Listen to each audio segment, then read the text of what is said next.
Reports of flying saucers are nothing new. From the beginning of recorded time, men have been seeing unexplainable things in the sky, and there's no reason to doubt they saw something. The question is, was what they saw really there? And what was it they really saw?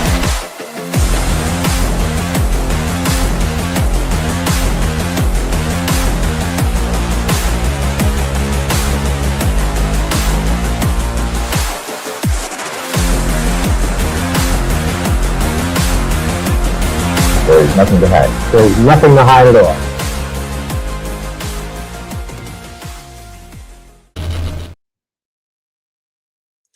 Welcome to another impromptu watch along Somewhere in the Skies live.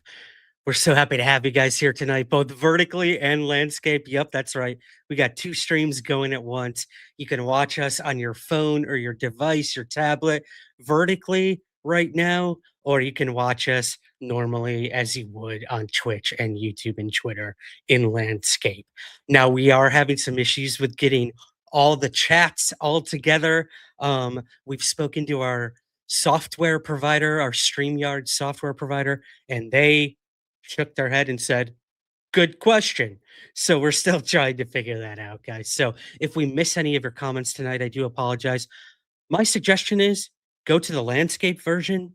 And if you really want your comments to be seen or heard tonight, put them there, because I believe that's where most of them are coming from. I could be wrong. I don't know. It's an experiment. I hope you'll be patient with us as we try to navigate that. Yes, please hit that like button and subscribe if you haven't already. This is a impromptu live stream, but we do a live stream every Sunday where we break down all the latest UFO news. My podcast, Somewhere in the Skies, is every Monday. So we dropped an episode a couple days ago for you guys. We got another one that I'm going to tease at the end of the show here for you.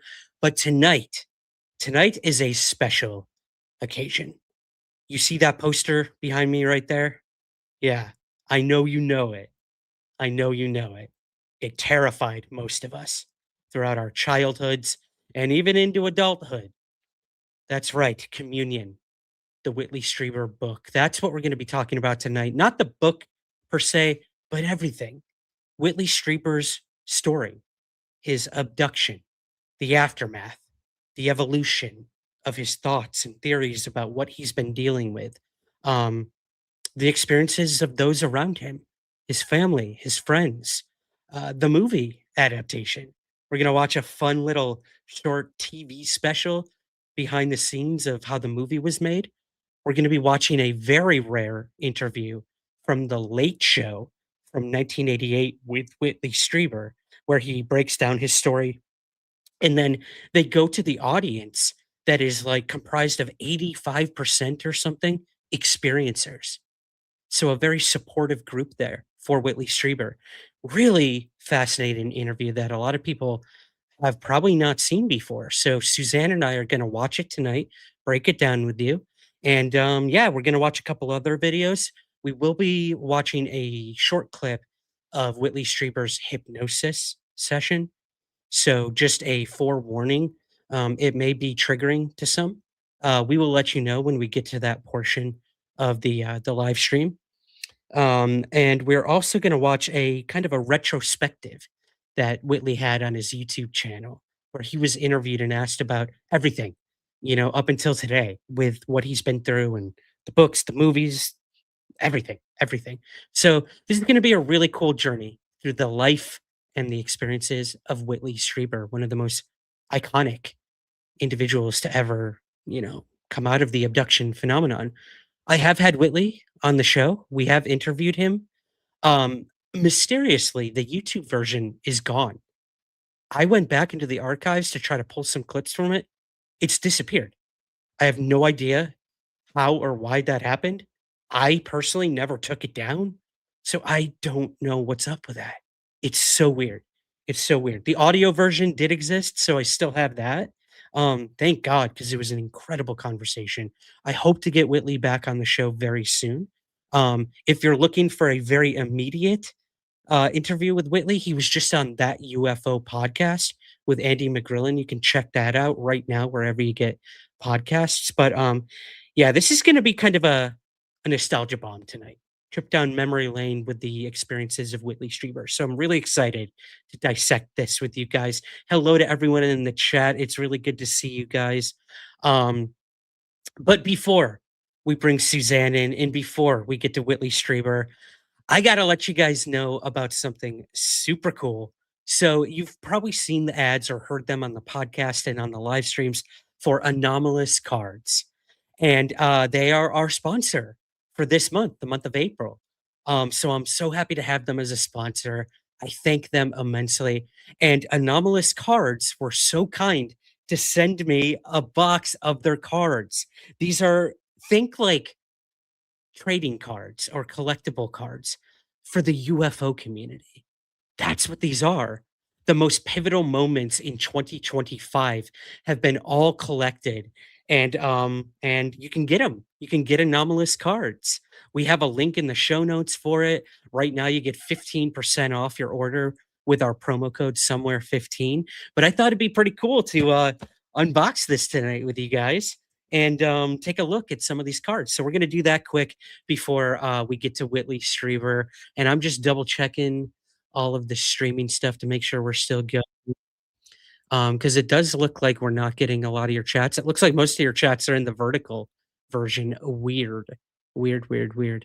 But we'll keep an eye. We'll keep an eye on that for sure. But let's start. Let's start with the unboxing here. Now I will admit that I already cut, kind of the tape off because I didn't want to waste your time with that and watch me humorously try to pry open the tape. So we're just going to go ahead and open this here, guys. Ooh, nice. Nice and carefully packed. I like that little bubble wrap action. Perfect. All right, looks like we've got two things to unwrap here. So let's start with this main one here, which I think is the bulk, the 100 card set of everything. So here we go. This is Anomalous Cards, our sponsor. I should probably do it on camera, right? That's what YouTubers do. I don't know what I'm doing. Ooh. Oh, I love it. Check that out. Anomalous Cards 2025 complete set of 100 trading cards. Let's go. Let's open it. Might have to, I have scissors here. Kind of poke a hole in this. What are you guys drinking? What's everyone drinking tonight? Let me know in the chat. Let me know. All right. Moment of truth. Let's take a look at some of these cards.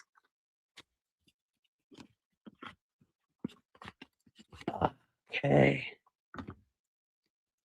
Ooh. Ooh. I love it. I love it already. Okay, I'm just gonna pick a couple of these out, guys, and we'll take a look at them. Okay. There is a card of Jeffrey Nuticelli. I forget how to name it, but there's our guy, one of the guys who testified before Congress right there. And this is what's cool. There's a whole write-up about him on the back, and these are all individually numbered as well. Like true trading cards. You guys get exclusive limited edition cards that are numbered. So it tells the whole story about Jeffrey and his, what he testified about before Congress last year in 2025. So that's so cool. So cool. These are such good quality. Oh, I didn't mean to do this, but a man after my heart, I should say a diamond after my heart, the Calvine UFO. Right? Let me make sure that's what it is. Calvine. Yep. Okay. Just had to make sure. As you guys know, I live in Scotland and I actually got to go and hike the Highlands and go up to the location where the Calvine UFO photo was allegedly taken. I went with James Fox, documentary filmmaker, and it was incredible. So I'm going to treasure this one. Again, individually numbered, tells the whole story about the photo, what we know about the photographers and all that. So that's cool. Let's just take a look at a few more here. HR 11. It's a bill that was proposed last year. That's so cool. Whole story about it there. Oh my god, these are endless. This is so cool. You got one of the Black Vault. You guys know the Black Vault, the guy who John Greenwald, who gets all the FOIA requests. There's one for him right there. There's Luis Elizondo looking super patriotic with the goatee and the American flag. A little bio there for him. So cool. Oh my god. We could just keep going and going. What I want to show you though is this separate pack I got. I think I know what this is, but let me just double check for you guys here. Give me a sec. Then I promise we're getting to Whitley. I promise, but I could not show you guys these incredible cards. I'm so stoked to have these. Thank you to Anomalous Cards for sending these. This is what I thought. So these are a cello pack, they call it. So you don't have to buy the huge, box of 100. You can buy individual packs that come in like 25s, I think. 12. Sorry, 12. A pack of 12. So you can collect all different packs, if you're not looking to get the whole 100. But let me take a look and see if there's anything different about these ones.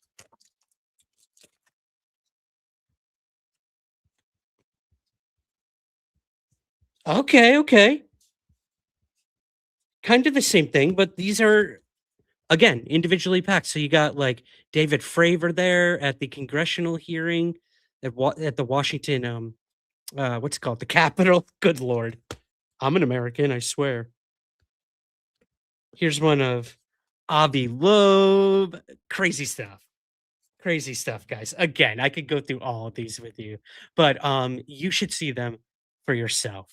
So this was my kind of impromptu ad for Anomalous Cards tonight. Again, I want to thank them for being our sponsor here at Somewhere in the Skies, and I highly urge you guys to head over to letsgetanomalous.com and use the promo code somewhere15 to get 15% off on Anomalous Cards. Thank you, Anomalous Cards. Thank you. I will treasure these forever. That's for darn sure. And then next year they'll have another set. So there we go. We can all start trading. This will be a new thing on UFO Twitter. It'll be cool. We'll mail them to one another, right? Physical media, I crave it. I miss it so much. So that's why this is cool. That is why this is cool. And it's a good stocking stucker. Stocking stucker? How about a stocking stuffer? UFO Not Radio says. I'm dyslexic tonight. I apologize. But yeah, be sure to check that out, guys, for sure. Okay. So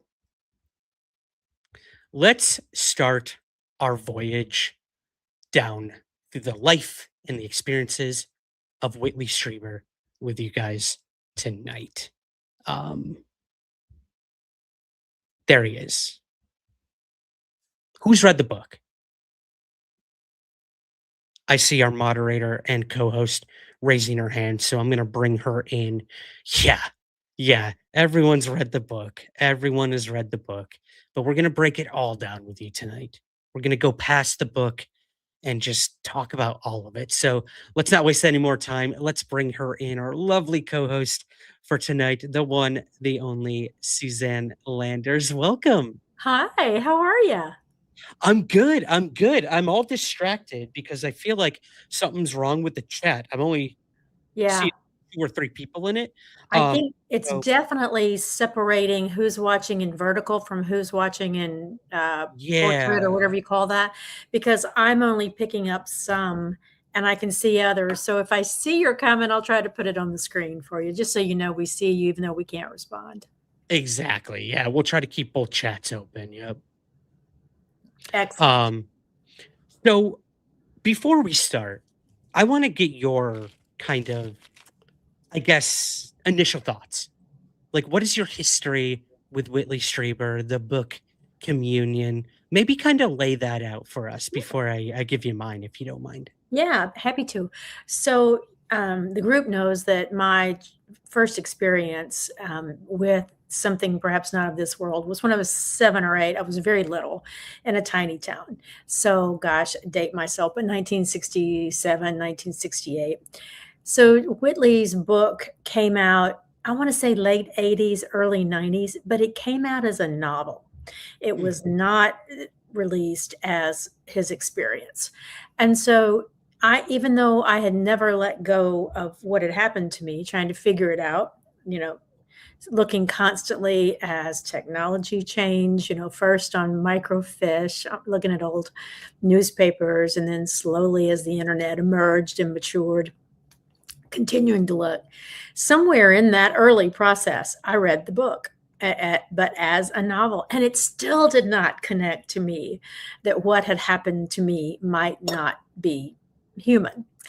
So fast forward then a few years later, at some point he got comfortable telling the world that this was not really a novel, that this was what happened to him. And gosh, it turned his world unhappily upside down. People were not kind. They were not understanding, and quite ridiculing is, I guess, the best word. So fast forward to when I got to meet you in Edinburgh about, well, I guess almost 3 years ago at this point. But I had picked up a book in a bookstore one day that was Whitley's newest book. And it was sort of a witness account book. And the first 2 stories in Whitley's book of 3 years ago were exactly like my story. Same time frame, same sound, same experience. People roughly my age, a little bit older at the time. So, and then, I got to speak with him, albeit briefly. And that's my fault, not his, because I don't do well chatting with total strangers, but especially if they have some fame to them, it just makes me so anxious. But I got to speak with him 2 years ago briefly at the first Soul Foundation symposium that I attended for us. And very nice. He's actually very quiet, which surprises me because when you see him on podcast, he's actually quite talkative, and some would say an over talker, but that was not my experience on a personal level, and just sitting in a big room and saying hello and exchanging appreciation for his work. So anyway, that's my experience with Whitley Strieber. Wow. Thank you for sharing that. Yeah.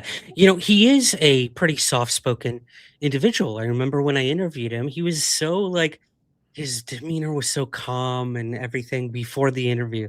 And then as soon as we started and he started reliving, the story, because obviously that was my first question. Can you walk us through that initial experience that we all kind of know but don't know? We want to hear it from you. And as he's reliving it, he just became like this different person. It was so interesting to see. And you could tell, it's still to this day affects him greatly. I'm sure no matter what happened to him. Exactly. Yeah, Exactly. Doesn't surprise me that was your experience. For sure. I've got a version of the book here. I've got the updated one from a couple years ago. So that's the one I have. I've also got 3 paperbacks and 2 hardcover of the originals back home in Syracuse. How about you? I have the original, whatever year it came out. I have the original first edition just by chance. I didn't realize what I was buying when I bought it in the late 80s or early 90s. But then I too have the newly released one. So I've got them both. And I have, of course, the second book that I bought in Scotland. Okay. Gotcha. Yep. Yeah. And I love the introduction he does in the new one, because it kind of, correlates a lot of what's going on in the UFO world today, and kind of looking at that back in the past with his book and the startling connections that he's made and stuff. So really interesting. Really this is interesting. A good time for me to apologize to the audience for the noise we're going to hear in the background.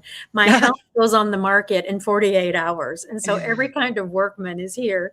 Painters, yard people, plumbers, you name it. They're roofers. They're all here right now. So it's not as bad as you think. But okay, good. Hey, when we do these impromptu live streams, life goes on, baby. It does, doesn't it? Yeah, it does. Whether you like it or not. Does.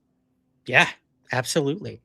Want to say a hello to Andrew, our good friend Andrew's in the chat. Chris is here. Casper site would love to ramble with you. I love Casper site. If Yeah, anyone me wants to too. shoot him a link to this live stream right now, I'd love for him to check it out. He's awesome. He's the one who promoted Anomicon last year Right. for us. And Yeah, we loved huge his people YouTuber. too, his followers. They were Oh my God. wonderful in the chat. We They were really enjoyed them. so supportive, so cool. If we Yeah, have any Casper site fans in the chat, yeah, thank you. You guys are shout out. amazing. We're Yeah. happy to have you. Okay. What I think we should do is give just a tiny, um, I guess, introduction to Whitley Strieber, the experience, the kind of the overview of it. And then I think we should dive right into this kind of the main interview we're going to be watching tonight, Suzanne. Great. Again, we might stop it a couple times, comment. If you guys have any burning questions or comments, you can put them in the super chat and we'll be sure to get to those. That's a great way to help us out, support our work. The super chat will be open. We'll highlight your comments, your questions. And yeah, we truly appreciate that. We put a goal of 5. If we reach it, awesome. If not, no worries. We also know that not everyone can afford to help We do. monetarily, And we but understand. Yeah. we totally understand. But if you are watching, that's all we could ever ask for. And if you could like and subscribe, that's really all we could ever ask for. So we would truly appreciate that. But yeah, super chat will be open all night. Truly do appreciate that. Okay. I'm gonna breeze through this quick overview. Sound good? Okey-doke. Cool. So Whitley Strieber's alien abduction claims center on a series of intensely vivid experiences that began in late December of 1985 at his secluded cabin in upstate New York. He has repeatedly pointed to the night of December 26th, 1985 specifically, around 3 a.m., when he awoke to the presence of a small, non-human entity in his bedroom. Over the following months, he reported episodes of missing time, fragmented memories, and reoccurring visitations, often involving paralysis, bright lights, and what he described as invasive physical and psychological procedures. Though hypnosis sessions with Dr. Donald Klein, through hypnosis sessions with Dr. Donald Klein, excuse me, Strieber reconstructed detailed narratives of these encounters with multiple types of beings, including the now iconic gray figure featured on the cover of his book and on your screen right now and in my background, and the most famous alien gray image in history. He We have to basically thank. defined it. He He did. defined it in a tangible way for Yep. humanity. I think he was the first to actually there were certainly descriptions, but his book, there's another thing his book did is it established that face as a known entity. Yeah. Oh my gosh, it just dawned on me. I What? think I interviewed the artist who did the original Oh my painting. gosh. If you I'll find it, we can post it later. Yeah, while one of the videos is playing, maybe I'll try to find that Okay. interview, or I at least wrote an article about it. It was so long ago. But yeah, that was cool too, like getting the perspective of the artist I according to what bet. Whitley was telling him to create this image. It's So iconic. did It's they do iconic. it like a crime scene artist who is Yes. helping a victim? Oh, Yep. wow. I didn't know Whitley that. was there with the artist and he went through it with him and said, "Nope, that's not right. Ah, Change that, this, that." It was really interesting. Yeah. good. And We that's need why to it's find not that. gray. It's that fleshy Right. color because Yeah. that's what he remembers. It was not a gray, quote unquote. Right. So interesting. The hypnosis session, the iconic gray. Strieber documented these events in his best-selling 1987 book, Communion, which became a cultural touchstone in UFO and abduction literature, followed by the book Transformation and numerous subsequent works expanding on the encounters. The haunting image on the cover of Communion, based on Strieber's own description, helped define the modern alien archetype in pop culture. In 1989, the book was adapted into the film Communion, starring Christopher Walken. That is so So cool. we're going to talk about all that today. Absolutely. And this is a good time, Ryan, probably to give a trigger warning. Some of what gets talked about here today by Mr. Strieber is very difficult to listen to, even if you don't bring to the conversation trauma in that regard. So if you exit stage left, we get it. Don't worry. We'll know it was just too much. And otherwise, hang in there with us and we'll all get through it together. Exactly. Thank you for saying that, because, there will be some pretty invasive things that Whitley Right. says happened to him. So yes, we'll try to keep doing that. This ain't no love and light. I hate No, to say it. it's not. At least And the I'm not physical even I'm not aspects. even sure it was meant to be hateful or hurtful. I just have to me, it's a reflection of perhaps it's not benevolent or hateful. It's scientific. It is like we would capture an animal and tag it if something were going on with its species. I don't know. I just think it's a reflection of how we should not humanize, apply human emotions to what has happened. It's hard not Right. to, right? It's But hard. It's very hard. Yeah. So I think we start with this 1988 interview where Whitley Strieber went on The Late Show, which was used to be at that time hosted by Joan Rivers. oh, that's And then right. Oh my gosh, yeah. yeah. Remember that? Oh, yeah, I Um do. and then a gentleman named Ross Schaefer took over, replaced her. That's who you'll see in this interview. Um The Late Show, was that the one that David Letterman did? I should know that. Late Show with I David worked for Letterman, him. yeah, yeah. Yeah, I Because worked it at was The just Late Late Show. Show and Tonight Show for a long time. Johnny Correct. Carson was Tonight Show, and Yep. Letterman did The Late Show. Yeah, I worked for Letterman for a year, got to Oh my meet him. gosh. I was a part of a lot of those iconic kind of moments where, like, Paul McCartney played on the marquee, Holy um, moly. when Joaquin Phoenix was, like, crazy and didn't Oh, say a yeah, I remember word. that interview. I was there for that, I was It front ended row. with David Letterman saying, "So sorry you couldn't be here tonight." Yeah, right, yeah. Uh, He that was so was stoned or whatever. I so don't know what he was uncomfortable. doing. I don't know. It was like a performance piece, but I was there for Madonna, Beyonce, Green Day, Bill Gosh, Clinton, Barack Obama, the sitting president at the time. I was there for that interview. It was wow. remarkable. I Remarkable. bet. I'm seeing a biography in our future. Maybe. I got some juicy stories The to tell. makings of a UFO podcaster. Oh, for sure. I was backstage with some of these celebrities, and they ain't all good stories. I can Yeah, tell you that I'm much. sure they're But not. I'm yeah, sure they're not. story for another time. Yeah, I bet. I don't want to break the hearts of any of our Madonna fans out there, but Oh, yeah. that's a story. Things have not gone well for her in real life. Yeah, yeah. Poor Madonna. I Can you know. tell I have sympathy? Anyways, let's go back to The Late Show of 1988. And yeah, maybe we'll stop the video a couple times if there's something we feel compelled to really talk about. But let's kind of hear Whitley tell his story, and then they eventually start talking to people in the audience, and the host will explain who's in the audience, because I thought it was really interesting. So what do you say? Should we I'm just so start it? excited for this. Let's go. Okay, let's do it. Here we go, guys. This is an interview on The Late Show back in 1988 with Whitley Strieber.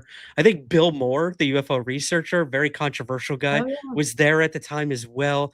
There was a whole other section of the episode that I cut out. We're just going to focus on the Whitley Strieber part of it. But that's why, if you're wondering why Bill Moore just is randomly sitting there, it's because they did a whole section on Majestic 12 and Oh, I think it was the Gulf Breeze UFO sightings at the time, but we're focusing on the Whitley Strieber part. So okay.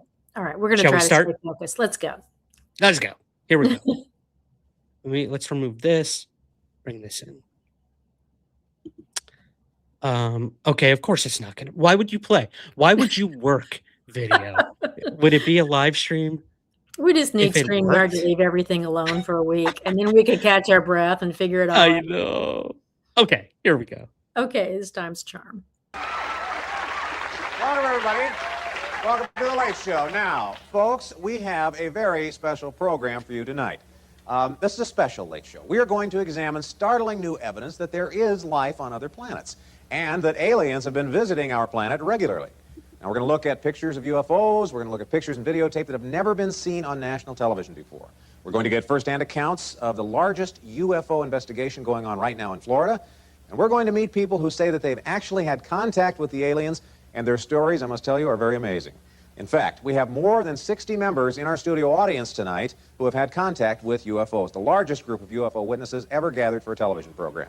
Now, if all this UFO activity is real, then the obvious question has to be, what do the aliens want from us? Well, we're going to try to find that out. Now, before we begin, we're curious how many viewers actually think that UFOs are real in the first place. So, last night, we asked you to call in and tell us if you thought UFOs were real. A surprising 90% of you who called said yes, they believe in UFOs. Wow. Now, later tonight, after you've seen the evidence, you'll have another chance to vote. Now, our first guest tonight is Whitley Strieber. Now, all of his life, Whitley says he's had contact with UFOs. And last year, he wrote a book about it called Communion. Communion was a #1 bestseller for months, but more importantly, thousands of other Americans read the book and wrote to Whitley with their own UFO encounters. Thousands of people all across the United States describing exactly the same kind of incidents. What's going on here? Well, that's the subject of Whitley's new book called Transformation. So let's get on with the show. Right now, I want you to meet Whitley Strieber.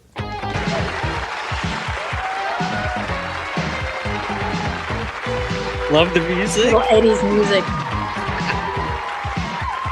A young and dapper Whitley Strieber. Oh my gosh, look how young. Well, now, holy Whitley, I've smokes. had a chance to read both books. It's extremely interesting reading. Thank you. So let's just say that I'm totally skeptical of the whole deal. I would ask you, why is it there is no physical proof of unidentified flying objects? The Well, there's a questions very have not interesting changed. possible reason, Nope. and that's this. As long as there's no physical proof, our government, our scientists, military, medical professionals don't get involved, meaning that there's nobody telling the ordinary person what to think about this. Everybody can make their own decision. Everybody can turn away from it, be skeptical as they want, turn toward it, deny it, accept it, whatever they want to do. It means we're completely free on the one hand. And on the other hand, because our official authorities aren't involved, the visitors are in complete control of the situation. And I think that may be changing. I think that we're just at the edge, quite possibly, of getting physical evidence that incredibly contact of some kind may very well be underway. So do you think that comes because they're starting to trust us, or they're starting to believe that we might be ready to hear the information? People are beginning to be able to have relationships with them. When I was realized they might be real, I literally just started going out into the woods in the dark, in the middle of the night alone, the woods that they had taken me through, scared to death, but trying to get some kind of something going with them. And they began after a few months to start to come back. That I didn't know that. It's That crazy. he would isn't go it? back into the woods where this happened. That's It almost makes like a sense to me, toxic though. relationship, It is. in my It opinion. makes sense though, because of the trauma. You're going to keep doing what you think you need to do to replicate, to clarify, to make peace with what has gone on. And I think this was how he did it. Okay. I was in That's fair. microfiche and old newspapers, but this is what he chose. Of course, his experience was so traumatic. So Good point. Okay. Okay, now, what do you think we can do, or, you say we're on the edge, to bring about some proof? Anything we can do to hurry it along? I don't think, to hurry them along, Yeah. forget it. They will do this exactly as they please. I have tried to get I've used every kind of piece of equipment you can imagine to try to get evidence from all kinds of exotic cameras, et cetera, and so forth. But they will come forth on their own when they're ready. I think the more we turn toward them, the more we try to have relationships with them, that we try to undergo this experience of transforming our understanding and our acceptance of them, the faster it's going to happen. Now, you have, what you claim to have, a bit of proof inside your own head. In a sense, In a yes. sense. Let's take a look at an X-ray. Okay. And you tell us what we're seeing here. This is an MRI scan. And up in the upper, yes, right up there, you can see a little white dot. Now, that dot corresponds roughly with a needle intrusion that I reported in Communion. Now, there are also other similar dots in my head. They have been diagnosed by the neurologist as unknown bright objects of no medical consequence. They occur in about 5% of the brains that are analyzed. Right now, they are of the people who report incidents? No, of people just generally who are analyzed at random. Right now, they aren't proof of anything, but we have at least one other person here in the audience who's had an MRI scan, and a similar object has been found in her case in her neck. There's a case in Florida of a woman who's had an MRI scan, a similar object found in her brain. People who have had the visitor experience. If this keeps happening, it will mean that this may be evidence of physical intrusions that we've been reporting. Now, what this means, or to put it in layman terms, I'm just going to speculate that when you talk about a needle intrusion, it's as if you have been tagged like a deer or a wild animal. As to what these needles are for, that is something that we're not able to tell. You aren't able to tell? Not yet, no. That would be up to science, and I hope, when I first saw that thing in my brain, all I can say is I hope we find out what they were for pretty soon. How many times have you been visited over the years? I don't know. I could not count. Couldn't guess. I can tell you that there have been at least 5 or 6 times where it was definitely happening and I remembered it. But as to other times, I just don't know. Now, you describe it as being kind of a frightening experience in the book. Is it still frightening? Oh, sure. It is to a degree, but I've gotten used to it, and I just haven't seen the harm. I've seen they can be very rough at times, but I have a feeling it's because they're scared, and as we are. I mean, it's a very scary thing they're trying to do, because they, after all, are far from home. And some of the scientists working with me have speculated that this is going so slowly. Perhaps it's because it's the first time for them, too. Now, I find it interesting, the empathy he's showing. Right. Like, these doctors or explorers came from a long distance away. Like, that must be very hard for them. Like, wow. Yeah, I know. The empathy. And even the use of the term visitor versus alien or extraterrestrial, he's talked to me. Kidnapper. Yeah, kidnapper, abuser, all those Abuser, names. I've seen him talk about this a couple of times, and he talks about how that word is important to him in order to maintain his neutrality, a little bit like what we were talking about before we got going, substantively, because it's more one of those things, like, if you don't really get it, don't necessarily assume human emotion and motive to it. And to him, the word visitor is neutral. To me, not so much, because it means they don't live here, and I'm not willing to concede that yet. But yeah, that's fair. He seems pretty convinced. He seems pretty convinced of that. Yeah. Describe in Communion pretty graphically some of the examinations that have taken place on you. And you get back through hypnosis. The whole detail. The whole detail. But I remembered this before hypnosis. You're found, or you remember being nude on a table as they probe and put a rectal probe in my body. Oh, you didn't have to say that. Well, we can imagine. No, I know, but the thing is, I do want to say it because people need to face this thing. It is hard at times.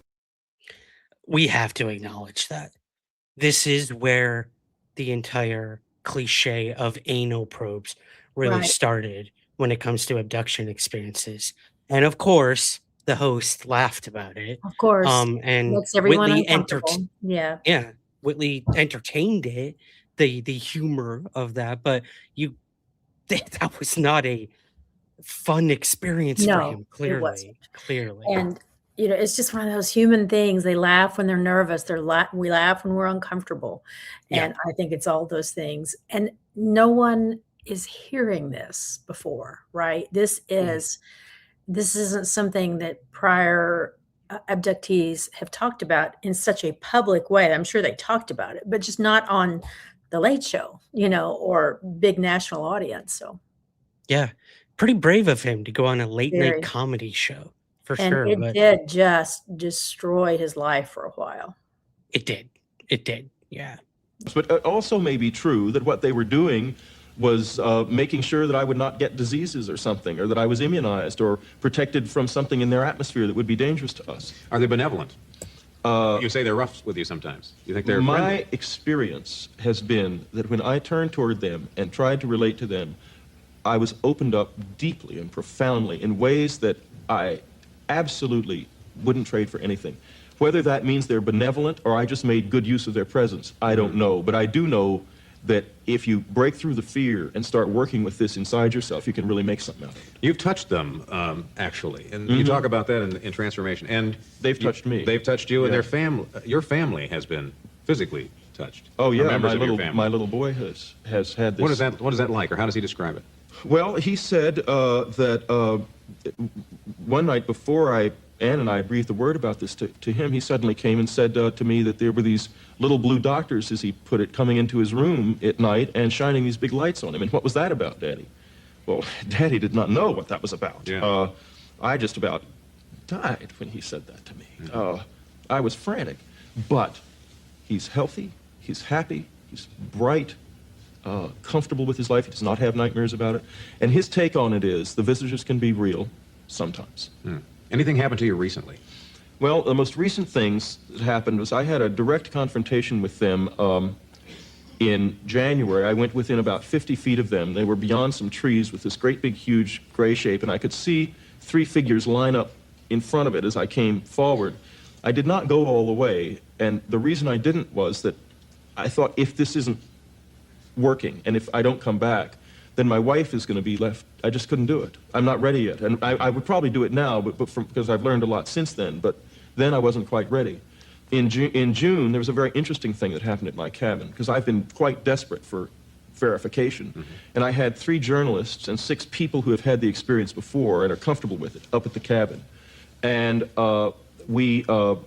there was verification that took place. We're going to talk a little bit more about that later on in the show, too.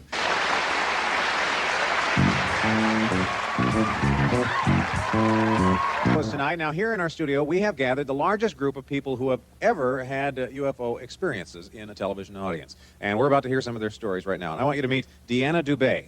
Deanna, do you want to stand up for a second? These are some brave people. And yeah. And again, I thought this was such a rare and unique thing for the Late Show to do. They gathered a support system for Whitley Strieber, because I'm sure this was a very hard thing to do. I mean, clearly the guy is well-spoken, and you could tell, like, you know, he's comfortable talking, he's theatrical, he's a writer, he's eccentric, but at the same time, this is a deeply stigmatizing thing that he's putting out to the world in books and now on television. And now we're hearing from other experiencers. This is really interesting. It is. Yeah. I always view it as the beginnings of a larger population focusing here, right? Yeah, good point. Yeah, kind of an awakening, I guess. Right. Yeah. Deanna, you've had a very unusual experience. Yeah. Heart disease, cured by these little beings. Yeah, when I was 12, I was born with this genetic heart defect. And when I was 12, I had an experience where I woke up in the middle of the night. I saw a being above my bed. He placed his hands on my chest, and he said, "I'm here to heal you." And this was after the doctor said there's no cure. The doctor said, "No cure, there's no help." And I had 2 relatives who died from the same defect. And isn't your heart twice the normal size? It was normal shape and size, and it was shaped like a sock. The left ventricle was larger than the right. And so I woke up the next morning, and I had a few chest pains, went to the doctor, they checked it out, and my heart had totally shrunk to normal shape and size. And no medical reason for this? No medical reason, and my pediatrician of 17 years couldn't deal with the fact that there could be a miracle involved here, and he just closed the case and said, "What? You never had a problem to begin with." Have you ever had anything like that since? Oh, yes, I've had experiences ongoing all my life. That was just the major dramatic one. Okay. But lately, I have had quite a few experiences. What's happening lately? I'm just being taken, examined, and I find out that they are guiding me to more people who have this experience. And I'm being just led to them. They show me pictures of them before I meet them now, and that's kind of weird. I expect Rod Serling to come out of my walls any minute and say hello. What do your friends think? Do you tell them about this? I don't. It's not something I advertise except for tonight. Yeah. Everyone's going to know. I don't think anybody will see it, no. No. Yeah. But the majority of my friends have been supportive. Healing aliens. We did an entire episode on that in the archive, Suzanne. If anyone wants to listen, go back. I think it was called, like, I Was Healed by an Alien. Right. And I worked directly with UFO researcher Preston Dennett. I wondered if this was in relation to Preston, because he has one as well. Yep. About this topic. Yeah. Basically, I did the podcast version of his article. He licensed it to me. We've done that a few times, actually. And then we'll get actors to voice over people like this experiencer here and stuff like that. But what do you think of this concept of the visitors or the beings healing people? Do you think that's possible? I do think it's possible. I think they are so far ahead of us, and this is one of those things that to humans looks like magic, right? It looks like magic. We're not understanding the energy work around it or whatever that is.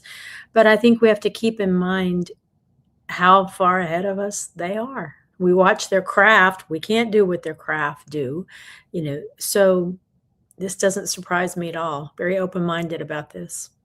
Such a good point. Thank you so much, Raphael, for the super chat there. Communion was never published as a novel. It's always been Communion, a true story. Interesting. Okay. I mean, we didn't even mention, and I'm glad Raphael commented there with that Whitley Strieber was a fiction writer, horror Right. fiction And that writer. complicated things. Yeah. It complicated things. And the turnabout immensely. on intent was also a complicating factor. Yep. And most skeptics will say this was just him trying to make a buck and trying to sell a story that he clearly had written as a horror novel or sci-fi horror-esque novel. And then he slapped true story on it and took on this persona of an alien abductee. I don't see that. After speaking with him and years of his interviews and stuff, I don't get that. Especially, we're going to play some of his hypnosis session after this interview, where, oh man, some happened to this guy. Something definitely happened. But should we get back to the experiencers? Sure. Okay. Thanks again, Raphael. All right. Thank you very much. Thank you. All right. Now let's meet. This is Raven. Raven, please stand up, please. Raven Dana. Now, tell us about your incident. You have, or you were met by an alien named Farb. Is that right? Yes. So this is the first time that a name has been associated with one. Although it really wasn't his name. When I was 5, I woke up with something standing at the foot of my bed, which at the time I interpreted to be a gnome or a fairy, as a child might. And of course, I asked him, well, what's your name? And he told me the name F-A-R-B, Farb, but that was not his name. It stood for what he was not. And that I needed to remember that because it would be revealed to me later, in quotes, later. And it was actually quite a bit later. I had some ongoing experiences with that being where he would appear to me in an in-between state that was maybe like a dream state and speak to me. I could hear his voice. And an examination experience, which I remember parts of very clearly. Now, is that as graphic an examination as everybody describes? The examination itself was blocked out, but I remember being in the craft and being on the metal table and having that face come up to me and tell me that, ask my permission if he could examine me. And I said yes. Later on, actually many years later, I was 12, and I was in high school, my first biology class, as a matter of fact. And what really happened was a few weeks before that, I'd had a series of dream events, or those in-between events, where I saw him and recognized him. And I was thinking about it in class as the teacher was writing on the board, fish, amphibian, reptile, birds and reptiles, and it spelt the name F-A-R-B. And I got physically sick and had to leave the room. It just hit me that that was what he was not, and it was perfectly clear that he was real and that he was something other. Agreed. All right, now, I also know that your daughter was affected. I suspect that she may have been affected. Many people complain of the same thing, and that is nosebleeds after an experience, or they wake up with blood on the... Well, nosebleeds are common among a lot of people, but they're very common among people who have experienced something like that. And I also had the chronic nosebleeds from the time I was 5 until the time I was about 12 or 13, chronic nosebleeds, to the point where when my grandmother said that, well, we needed to do something about it, I was about 10, maybe we need to have your nose cauterized. And I said, well, what's that? And she said, well, they'll just put a little thing up your nose. I had a total temper tantrum, threw myself on the floor screaming, no one's going to put something up my nose again. Although, can I share something, Suzanne? So, and you can unmute if you want to comment on this. I met an experiencer out of Denmark, I believe it was, and she had implants all over her body, and you could see them. I could literally see them in her body. And she complained about the nosebleed thing, and we do hear that a lot in abduction stories of an implant has been inserted into the navel cavity. They have been removed at times by people like Dr. Roger Lear, the late Dr. Roger Lear. But I'm not kidding you. I was at a restaurant with this woman, and she's telling me about one of her experiences And she said, and then, you know, the nosebleeds happen all the time. And she's mid-sentence and a stream of Don't blood tell just me. pours Oh out my of her gosh. nose. Wow. Something's I going on. was petrified. I mean, I was at the moment I was concerned. I'm like, I got her some napkins, and she's like, it happens all the time. And I'm like, why did it happen right now? And she's like, because I brought it up. Because she's talking about it and connecting. Yeah. Yeah, Yep, it was exactly. insane. It was Wow. crazy. That's a Yeah. once in a lifetime experience. Ugh, I got chills just reliving that. I Yeah, bet. I bet. yeah. Had a God. Cracker Barrel, nonetheless. This is at a Cracker Barrel, guys. Over fried okra. Yep. If you Americans know what I'm talking about. Southern comfort food, alien implants, nosebleeds. It was a crazy American night, that's for sure. But Sure. interesting story by this lady. Should we keep going? Absolutely. Okay. And Raphael, thank you again for another super chat, buddy. We truly appreciate that. I had no conscious memory of that happening. Ever. Many years later, in fact, in Denver, Colorado, I had an experience in the middle of the night where I woke up, thought I was having a heart attack or a stroke because I couldn't move. I was totally paralyzed. But I could see a reflection in the window that there was someone or something standing in the doorway of my room holding a shape, which was my daughter in its arms. My first reaction was just terror. I thought my house was broken into. And then I realized what it was from years before. And I was told in my mind not to be afraid, that it was a friend, and just as I had been asked, she would be asked, and it would be fine. I was held in that state for what seemed like 15 minutes, but who knows, in that state. And when I was released, I got up and ran to her room and found her perfectly asleep, peaceful, but covered with blood. She had had a nosebleed. And it made sense. In fact, at that time, the following day, I just kind of casually drew a picture of what I had seen as a child and said, do you ever have dreams, or do you have an imaginary friend like this? And she said, no, I had no recall whatsoever, which I actually felt good about. However, not more than 2 weeks later, with the picture still in my home, I saw the book Communion in a bookstore, and again, just had an incredible reaction, brought the book home, and it was exactly the same as what I had drawn. The same figure. Exactly the same. Raven, thank you very much. All right, well, I'll tell you what. We're going to take a break. We'll come back with more of our UFO special on The Late Show. Stay with us.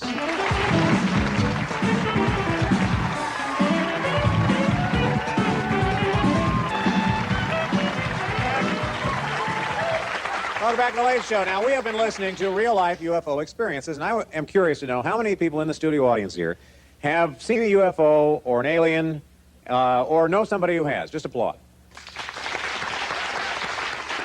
All right. See, that's more than the people that we had come down here. Now, I want you to hear some more, this time from Lori Barnes. Lori, why don't you stand up here, please?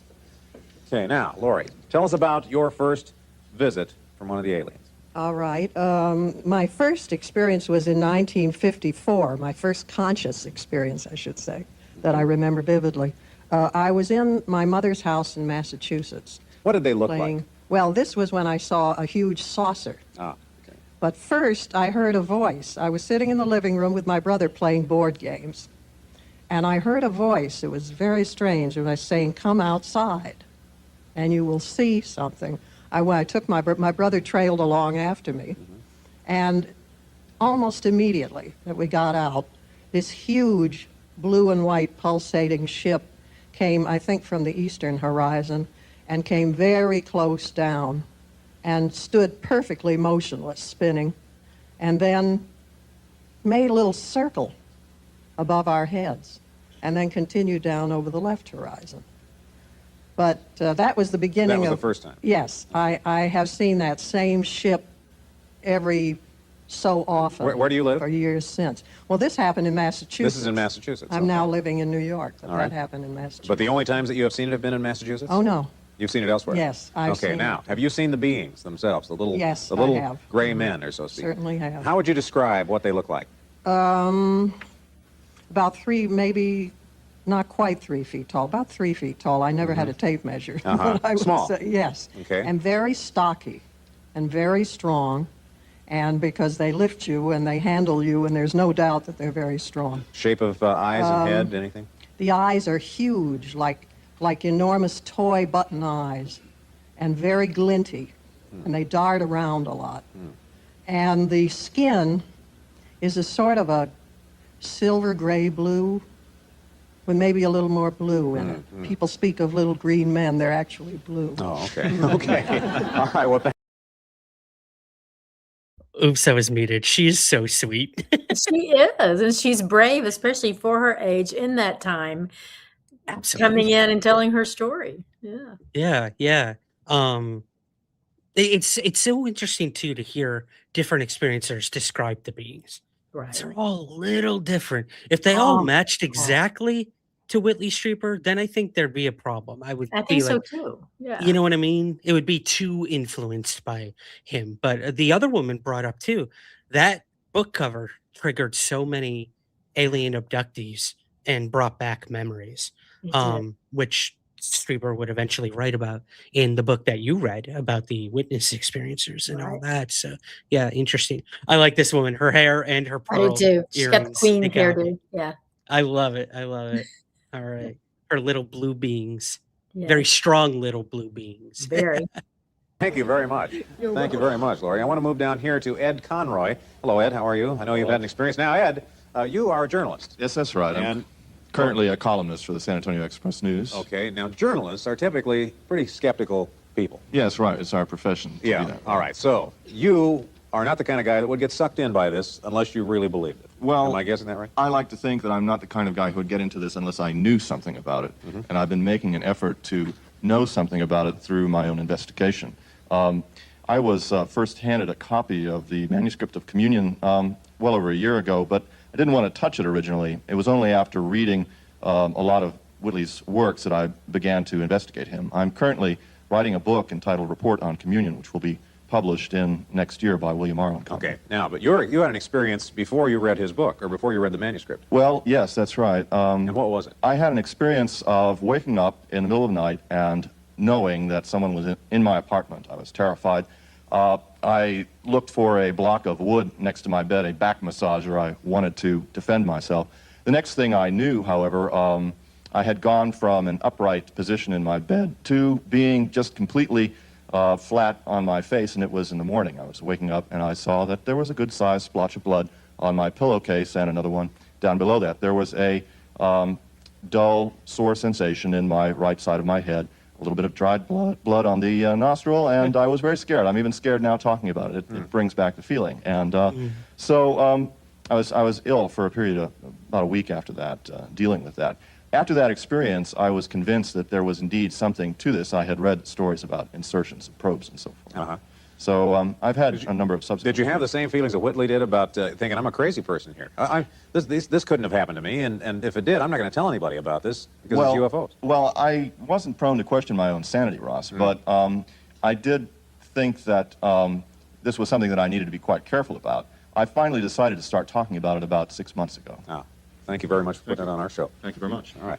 We're going to take a break. We'll have more, though, with The Late Show after this. I love a journalist, a Bravo. military person, a police officer, anybody, a lawyer, anybody who has something to lose in the game, whether it's their own personal credibility in their own world or bigger, because they are taking those chances to tell what happened, and it is real enough to them to be worth it. Absolutely. I'm interested about that book, the report on communion. Has anyone in the chat read that? Yeah. I'd love to know if It anyone's is in the read it, what chat. it's about. Yeah. Maybe I'll buy it. Yeah, add it to our communion pantheon of books Exactly. here. for- Exactly. Interesting. All right, should we keep going? Let's go. Yeah, we're got a little bit under a quarter left.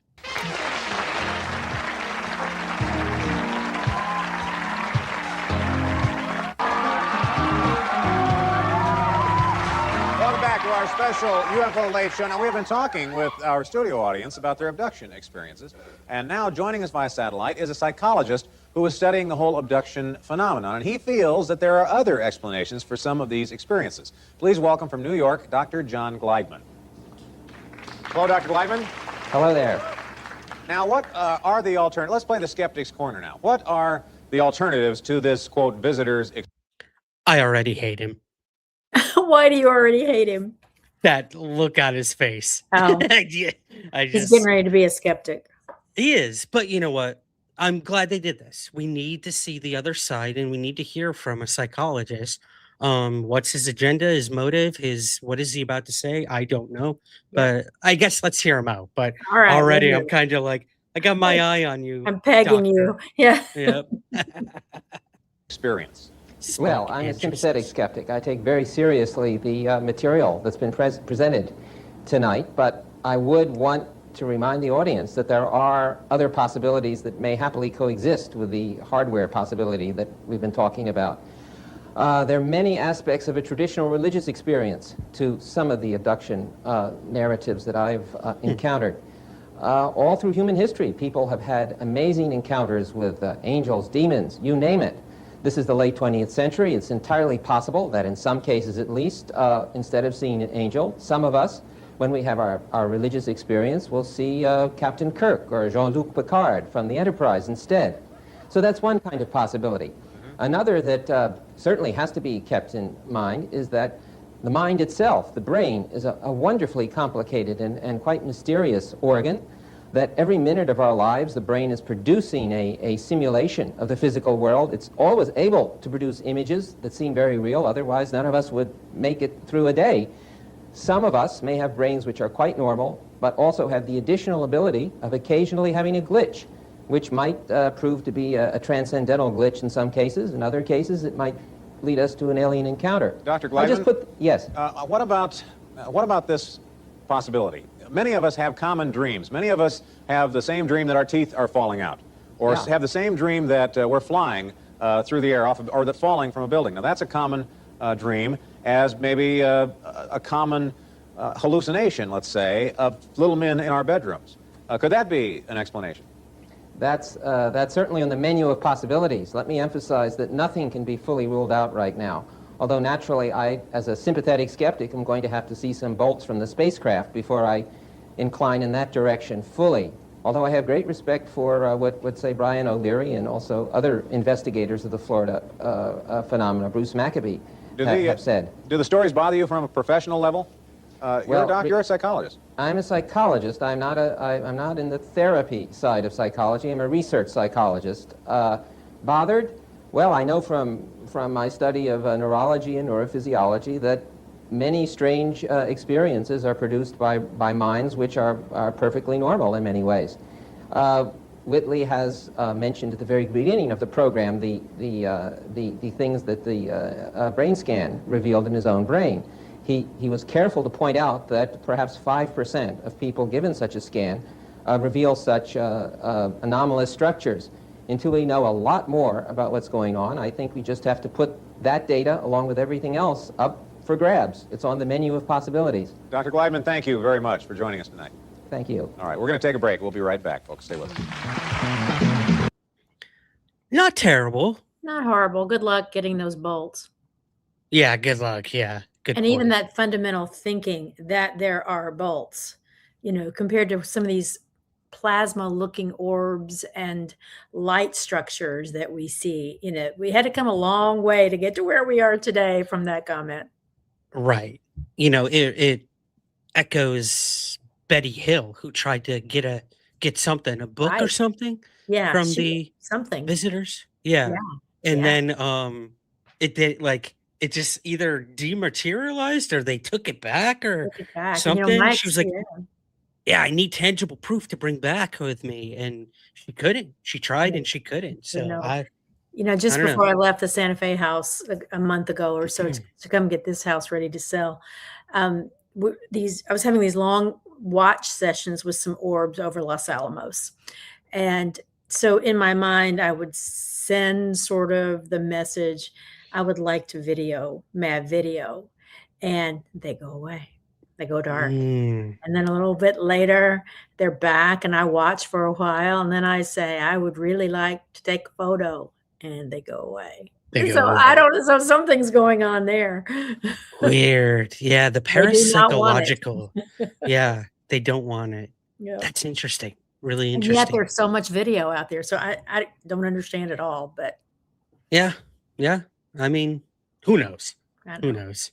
They when they want to be seen and recorded, they will let you be seen. Or they heard. will let themselves be seen or heard. That's right. Yeah. That's right. For sure. For sure. All right, we're almost to the end of this interview, and then next we're going to move on to some of the hypnosis session Right. of Whitley Strieber. So let's finish this one up.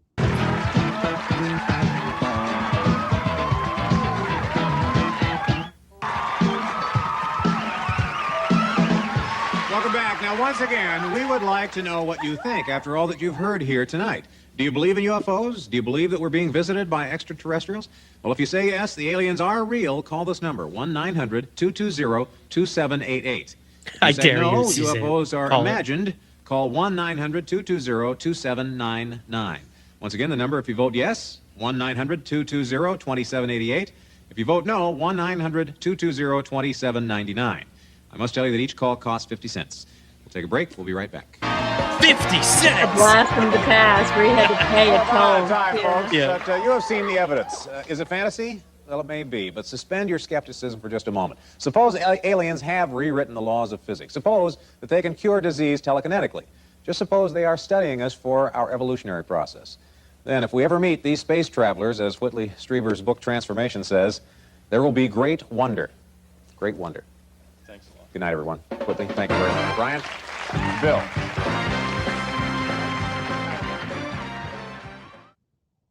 All Great right. wonder indeed. Here we are today, 1 million years later, talking about it and trying to figure it out. Yep. For a late night comedy show, I thought that was pretty well done. And pretty respectful. Yeah. Ross Schaefer? Ross Schaefer. I thought he did pretty good. He didn't that's crack good. too many jokes. He realized these are adults talking about pretty traumatizing things. I'm not going to make fun of them. Say maybe he went backstage after and laughed his head off, but I thought he did pretty good. He did I pretty thought so good. too. I thought, especially for 1987 or whatever year that was. Yeah.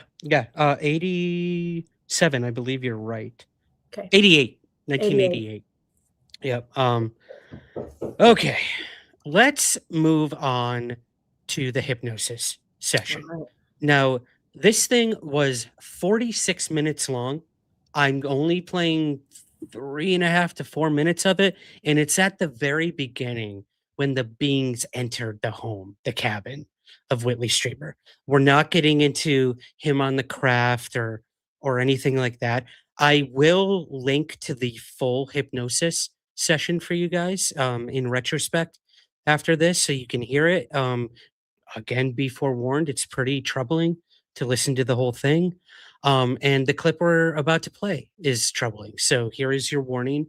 We're going to play it in just a moment here, and you will hear him reliving this according to his hypnosis session. Now, I know the hypnosis technique is very controversial. I don't know where I personally stand on it. I've become a lot more skeptical of it as the years have gone on. However, it does appear to me that Whitley is being genuine, but I don't want to influence people's thoughts. So I'm going to shut up now. Exactly. Let's Let hear. it roll. Let's just let it roll. This hypnosis session took place in March of 1986, and it was conducted by forensic hypnotist Dr. Donald Klein, who, Suzanne, at the time, he was like the world's leading hypnotist. So Gotcha. they chose right. They definitely chose right. This is a person who's not going to be asking leading questions, had no preconceived notions or connections to the UFO and alien abduction world, at least from the research I did. So it's interesting. I think the audience can focus sort of in a legal way on the question, how the questions the fellow asks are framed. Are they framed to Whitley in a way that suggests an answer? Or are they generic, open, non-leading questions? And so we'll go through all those together. Right. Now, I will say this clip doesn't have many questions by the hypnotist, unfortunately. But the whole 46-minute thing, yes, what Yes. Suzanne said, definitely keep in mind.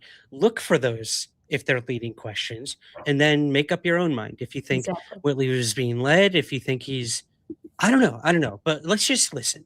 Yeah. Sound good? Yeah. Okay. Again, guys, trigger warning for anyone who might find these things a little troubling. We will be playing the hypnosis session right now. of Whitley Strieber. So here we go. All right, there it is. Here we go. Understand that. So, there's something went past the window? Well, what the hell? Something went past the window? Well, something went past the window? There's nothing there. Oh, got it.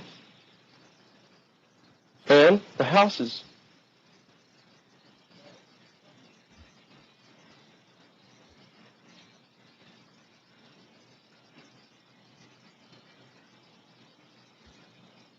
something.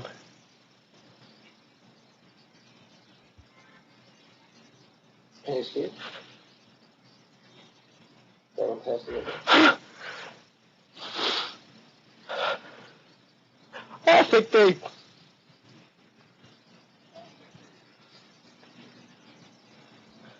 No, it was a light. It didn't go past the window. It couldn't have gone past the window. I'm going back to sleep. I think the stove's okay. There was a light in the front yard.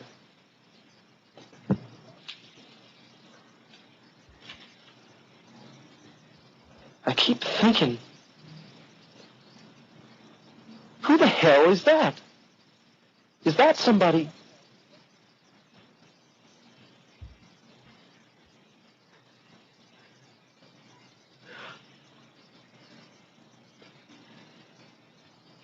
Is there somebody there? Is that somebody there? You know, I'm looking at this thing. I don't think I like that.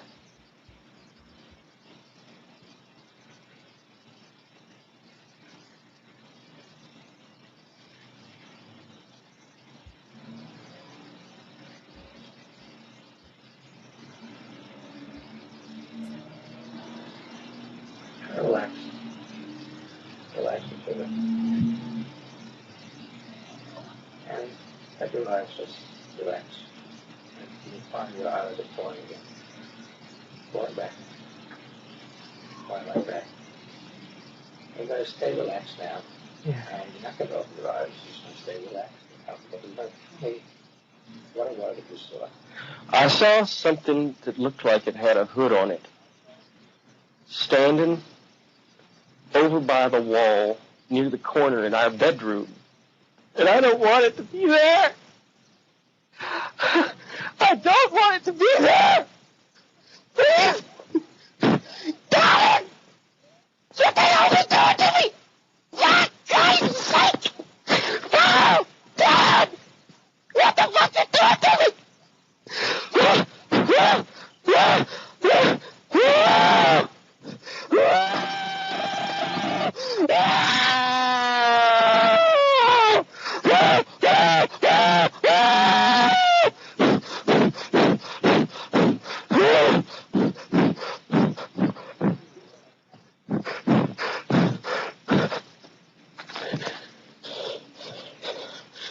Jesus.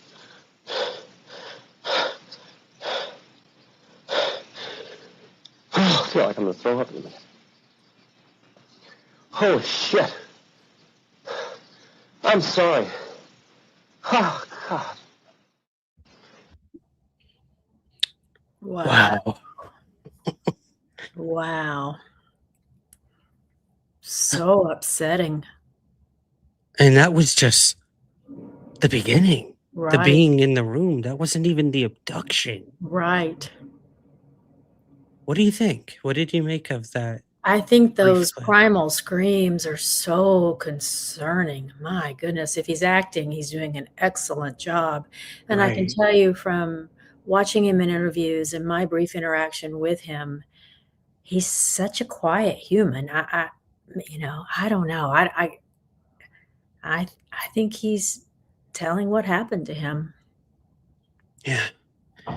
And you know what's interesting too? You could kind of sense he had a little southern twang or southern Yes, accent. he does. Mhm. Because I think he originally was from the South or Yes. something like that. I Google did and not look see. that up, but it was almost like he was back when he had not been New Yorkified yet, Right. because he would move to Manhattan, and you could tell he Yes. kind of lost the accent. So San it was like, Antonio, Texas, Ryan. boom, there you Yep. go. Yep. So that's You again, hear if he's it. Right. if he's acting, that's like another layer he added onto it. Absolutely. But I Absolutely. don't see acting. I don't. It seems so primal, like you said, and It does. vulnerable, like a child Right. almost. Right. Well, I Man. can tell you it's hard to listen to, and it's hard to hear the emotion in there. I wish we did have the question being asked on the front end. That would be very helpful. But we Mhm. can all go listen to the full interview later. Yeah, yeah, exactly. Again, we'd be here for like 3 hours if we Right. played all these Right. full videos. But yeah, we will find it, guys. Or go on YouTube after this. Don't do it right now. Yeah, Because we exactly. got Don't more leave for you. yet. More of this journey through the life Exactly. and times of Whitley Strieber. Just type in Whitley Strieber hypnosis. It's there. I'll It's see if there. I can pull up a link and put it in the chat. Perfect. Thank If you. the chat would like to work right now, YouTube. I know it doesn't seem to be working. It's I don't just know so what's messed going up. on. Yeah, we'll hopefully figure that out at some Yeah. point. I say that, but it's not gonna happen this show.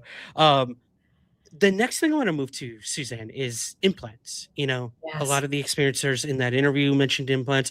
Whitley Strieber did claim to have implants, specifically one, I believe, behind his ear or in his In ear. the ear, somewhere around the ear. I would Yeah. not like that. Ugh. No, no, no, no. I want 'em to bury it So, where I don't feel it. right. Yeah. Put it in my left ass cheek, will you? Where Exactly. there's enough meat and I don't even need to know it's there. Exactly. Anywhere but somewhere thin and painful like that. Yeah, yeah. And I think he chose not to have his removed. He went, I think, to Lear, to Dr. Lear, wasn't it? Well, Who'd he go to? okay. The So doctor. I don't have the doctor's name, but we're going to play the clip Okay. because it was videotaped, the possible removal of his implant. Oh my gosh. And if you guys know the story behind what happened during the removal, it didn't go as planned. And No, it did Whitley will not. explain that in this clip. So should we just watch what happened Yeah. when they tried to remove the implant from Whitley Strieber? Let's do. Okay, cool. Give me 1 sec. I'll find that. Do we need a trigger warning for the medically faint of heart? We should. Trigger Yeah. warning here, guys. This is a surgical procedure. There will be some blood, I believe. But yeah. If you don't see me, I've passed out. We'll see.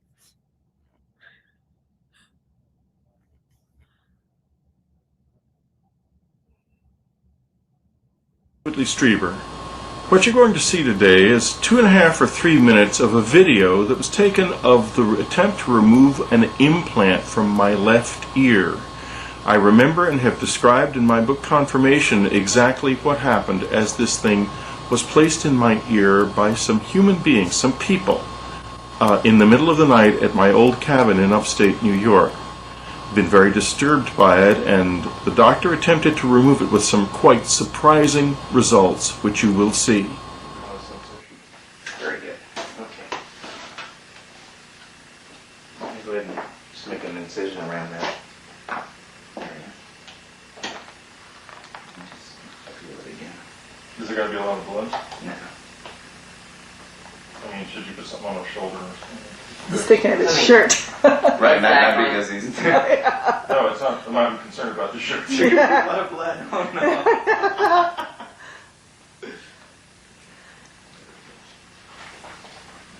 You can... We have those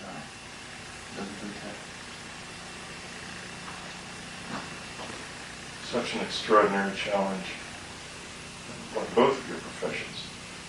Actually, we get a lot of letters from nurses. Nurses, And really? I don't know if it's that they've got time on their hands on the night shift or what. I mean, really. Nurses have a lot of close encounters. It's Really? interesting, yeah. I mean, I get more letters. I mean, proportionally, I just get many more letters from nurses. And I keep meeting people who running these conferences and all who You used to get be some? nurses. I mean, Oh, it's great. so funny. But come on over here. Yeah. I want you to see something. I mean, you can see it with glasses and everything. Let's see. I hope I'll be able to see this on the video. I'm fascinated. All right. Okay. Well, show me that. Ooh, look at that white thing. But see, this will last. But then it goes, I guess it went under, But that's the hard part of but it disappeared again. it. Exactly. Where'd It's it go? actually moving now. Well, he's poking it, but it went under. It's on the run. Well, it kind of is, because I could see it just bright as day, and now it's, I don't see it. Yeah. See, this isn't uncommon, by the way. Be sure to let the camera see this. I don't know if he can see it. Let's see. I'll take a look and be sure. Let's see if I can see it. Because one of It's the... like a little tiny white disc, but it doesn't look odd. I mean, it doesn't look like... Well, they never do, but the thing is, Roger had such a time with one or two of them, that took him like an hour to catch them, because they would do this. They would move What's away that? from him. It's gonna end up with a. Hold on. I'm gonna suture him. Just give me a. Yeah. Are you good suture closing it up now? No, John's being a little persistent here. There is No, something that's there. it. That's it. I mean, I got a little piece. Here's some more on here. That's it. I'm not gonna do any more. Okay, give me the. After the doctor Good. closed the Yeah. wound, we had the fragments of the implant that he had extracted, tested in a laboratory, and the tests were not determinable. We did not understand or find out what it was because there were insufficient number of fragments.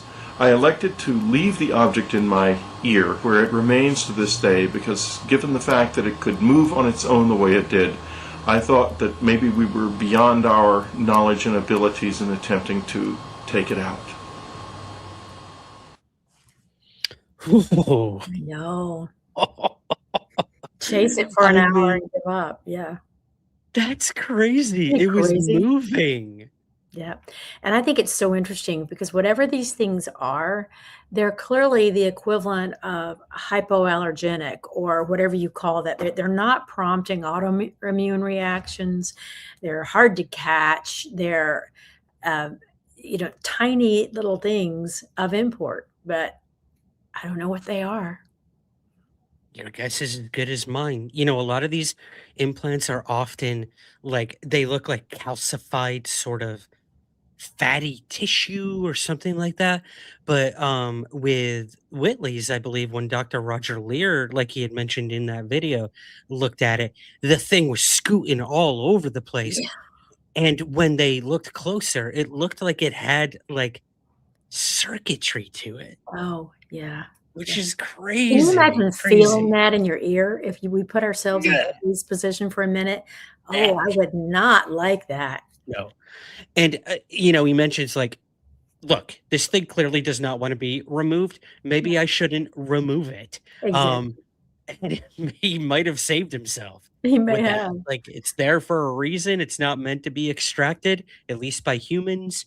So I'm just going to Exactly. leave it I'm there. gonna leave it Just where gonna it leave is. Yeah, yeah. I hope he's made Interesting. some provision for when he passes that someone gets it and examines it, does some medical work or investigating of it. Ah, what a good idea. I never would have even thought Yeah. about that. Yeah. It's like, my mother was a kidney and pancreas transplant recipient, and Right. their whole slogan was always, don't take your organs to heaven. Heaven knows Right. we need them here. Here's It's like, them. don't take your alien implants to Let heaven. us We see gotta, it. yeah, we gotta Let's see them work it things. out. Yeah, yeah. Agreed. Crazy stuff. I Crazy know. stuff. I can't Wow. believe there's video of a implant removal that Yeah. like went awry. Crazy, crazy. Yeah. And then, he said there at the end, like the findings were indeterminate and it was anomalous kind of in a way. Maybe I'm exaggerating, but that was interesting to say the Very. least. Yeah. Very. Okay. So kind of the next chapter for the Whitley Strieber / Communion story is that it was eventually made into a movie. It was. Cult classic. Who in the chat made the funny comment at the top of the show about Whitley ought to be holding a grudge against Christopher Walken? Yeah. So I did a whole episode, a breakdown with my good friend Andrew Sanford. Some of you guys might know him. He's been on the show in the past. I hosted a wrestling podcast with him. But we covered the Communion movie, and we watched it, we reviewed it, and then I kind of brought in the real story of Whitley Strieber to compare it with the movie with Andrew. And we showed a clip that we're going to show in a minute here. Of Christopher Walken on set, and his interactions with Whitley, meeting Whitley, becoming Whitley Strieber. And it's all very interesting. So you will see Christopher Walken talk about that in these clips. Yeah. And when I had Whitley on Somewhere in the Skies, I asked him, what did you think of how you were portrayed by Walken? He's like, didn't care for it. He made me crazy. He literally made me crazy. He did. And yeah. Oh, here it is. It was Andrew Berger.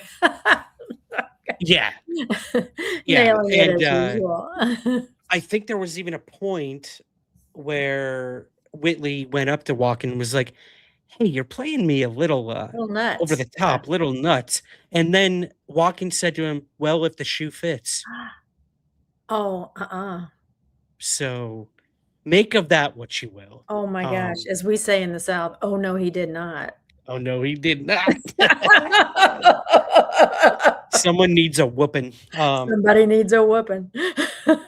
Well, let's watch this next clip. It's kind of like a mini documentary about the making of the movie with snippets of interviews with Whitley, but he expands. Not only do they expand on the son's experiences, they interview the son in this thing. That's good, because I do not know anything at all about the son. So this is going to be fascinating to me. Yep. And Suzanne, the witnesses that were there when Whitley first got abducted. Right. Didn't they have people staying at the home for the holidays or something like that? It was the day after Christmas. Yeah. So I think they get hypnotically regressed or something.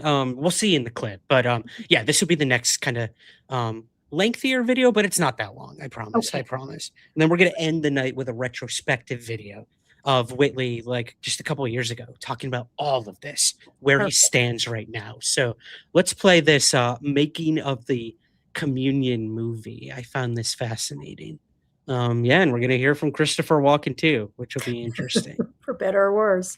For better or worse, if the shoe fits, you son of a... I know. Nobody needs that. Right? Communion. Okay, here it is. Communion is about much more than the beings. It also profiles Whitley and his family fighting to keep their sanity under some pretty bizarre circumstances. A common thread among abduction victims is that often the victim's child may also have had the same experience, and in the Strieber household, this proved to be the case. I was sleeping, and suddenly a big bright light came in my room. And sometimes my dad comes in to see how I'm doing in the middle of the night, but he doesn't bring in the searchlight, so I'm sleeping, and I get scared. I think it's a burglar or something, so I pull the covers over my head and sink down. And then something pulls it down, and I see the face that's on Communion. The cabin and its grounds, where most of these unusual events continue to take place, were open for the Encounters of the Fourth Kind film crew, with Mr. Strieber serving as host. When they come here, we often hear a sound immediately above the house that will come across into this area. And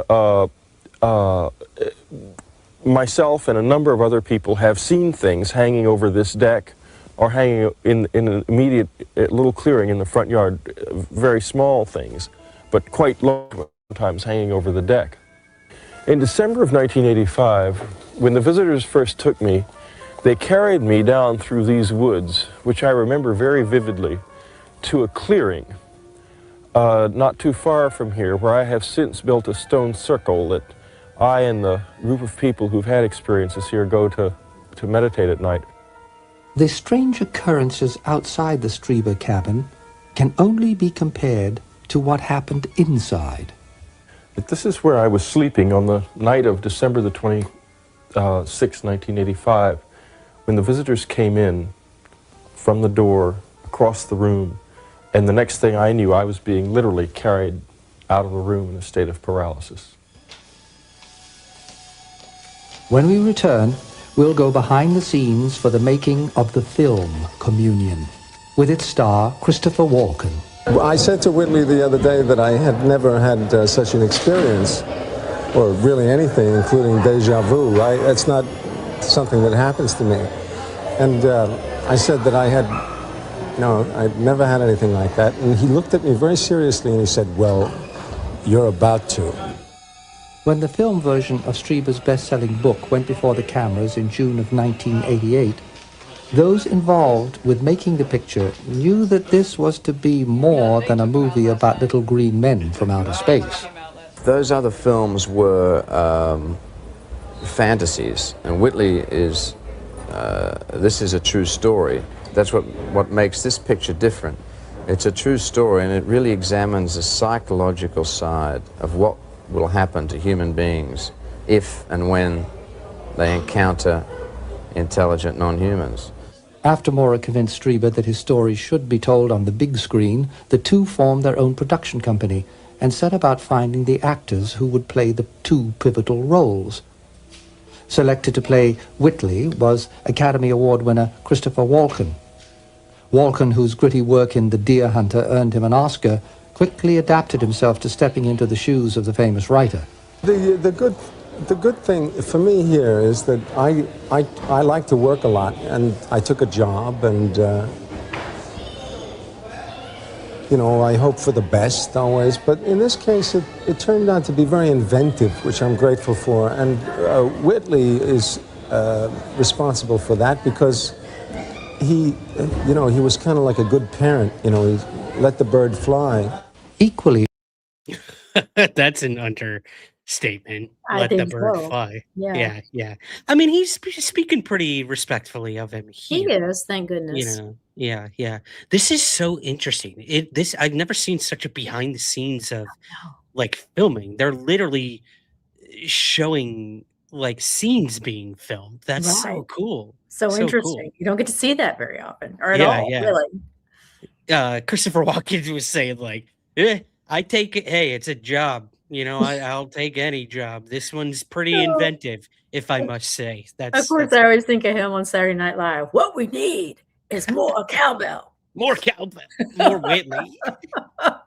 Chris says Christopher Walken was so fine. Chris. For sure. Good looking dude. Kind of looks like Bowie. He's got some makeup on there for sure. Yeah. Something. I don't even know if that's what you meant by fine. You might just mean he's a fine person or actor. But of course I went there. But okay, let's continue with the making of the cowbell. And more cowbell. As important as the role of Whitley was the question as to who would play Anne Strieber, Whitley's wife. To fill this role, the director looked to actress Lindsay Krause, an Academy Award nominee for her role in Places of the Heart. And another interesting thing about Lindsay is that she was very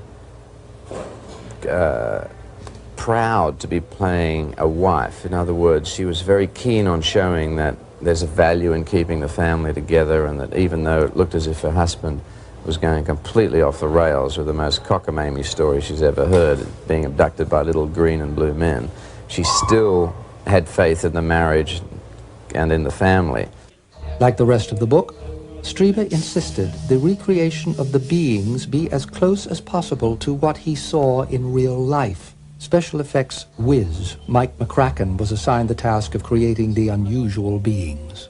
Whitley had a series of illustrations developed, and from this we scaled up from those, and so that what we have is accurate to within a ½ inch in terms of the height and the size.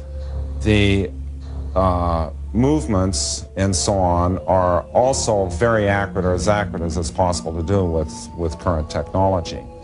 The colors and so on are very, very close to what Whitley saw. In none of these is there too much movement. I mean, in terms of their face and so on. On the blue people, there is a certain amount of movement. They move in an odd way in that their face, there's kind of a, Whitley says that there's kind of a gravity feeling. They have kind of a grim quality about them. And for those actors inside the costumes, it sometimes proved a long day. Yeah, hi-ho, it's off to work I go. Boy. Getting into the costumes was only the beginning of their problems. Once in, they sometimes were required to stay in the outfits for a period of up to 12 hours. This, coupled with working on a hot smoking set and trying to gracefully abduct Christopher Walken from his bed, proved to be a real challenge for the little people. Take after take was shot to allow Philippe and the editors a wide choice to use to convey this integral part of the film. McCracken's work was still not done, however. The most important visitor still had to be designed. Because it would be impossible to fit a human into the skinny body of this being, McCracken had to figure out a different way for the beings to move. What we did then is go back to some of the original ways of making films, which are actually seem to be low-tech, but are very appropriate for the circumstance, which namely just wires, flying them with wires. It creates problems filmically in terms of hiding the wires and so on, but for this, because it was very carefully controlled and so on, it just worked great. And so what did Mr. Strieber think of Mr. McCracken's final creations? When he saw the communion figure for the first time and saw it moving, it was like suddenly his face just went white. He had a shocked look on his face. And it took him, I sense that it took him like the rest of the day to recover from this. So it was there was a kind of trauma even in seeing the reproduction of the figure. Strieber believes there might be more to the being's face than what appears to the naked eye, a possibility that is explored with some thought-provoking scenes in the film. Ultimately, though, Communion, the film, is more than just a look at the uninvited guests visiting the Strieber household. So the film is very much about a family under pressure and how the family sticks together under the stress of these incredible events. So the story is about a family, and that's dramatized, that's come up very well. It's not a special effects picture. It's much more a picture about human emotions, and it's really a psychological thriller about someone who thinks they're going crazy. Well, it was wonderful because we woke up upstairs and we heard them all talking. And when we came down, they'd been talking for hours. It was just magical. It was like coming in right after a miracle. This is the couch where a reporter was sleeping last May of 1988. When the visitors came into this room, there were two other people in the room at the same time. They were all simultaneously awakened by the ruckus and the noise. As my son says, the visitors are noisy when they're around here. They certainly don't creep around. They couldn't move, these people, and they all had various experiences with the visitors right here in this room. Joining the Strieber family that May was a host of friends, including Raven Dana, Dora Ruffner, and Colleen Langley. Also invited along were several reporters. Okay, these are the people from the Late Show. Yeah. Interesting. Yeah. Okay. Yeah. This reminds me so much of when do you remember in my book, my chapter, My Weekend in the Woods with UFO Abductees? This is that playing out. Get a group of UFO abductees into a cabin in the middle of the woods and something's going to happen. I did the same thing. I went to Mike Clellan's house, the owl guy in the UFO world. Yes. Yeah. And I spent a whole weekend with a bunch of alien abductees there, and something crazy happened. You want to know what? Read my book. That's exactly right. And you do not want to be abducted. No. I don't think I was.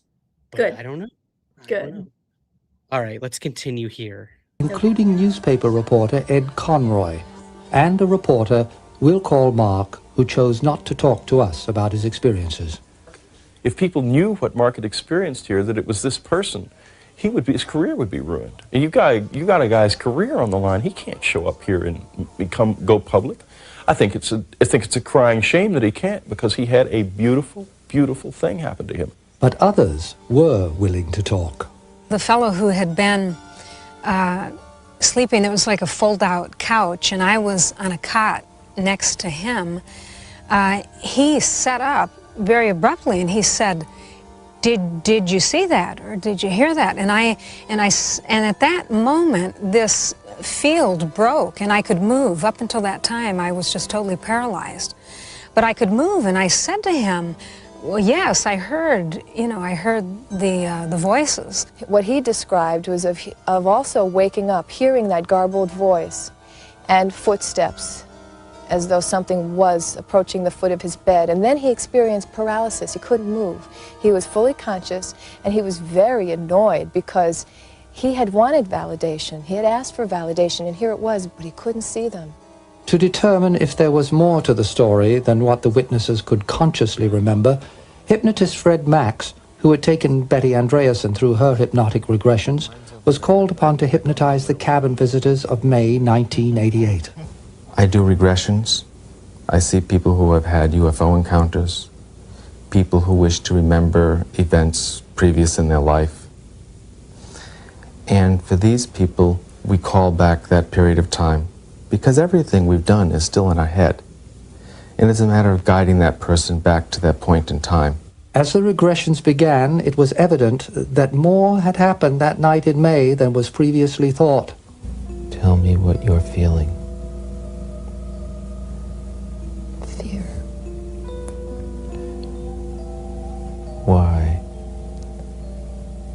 Because something stands behind me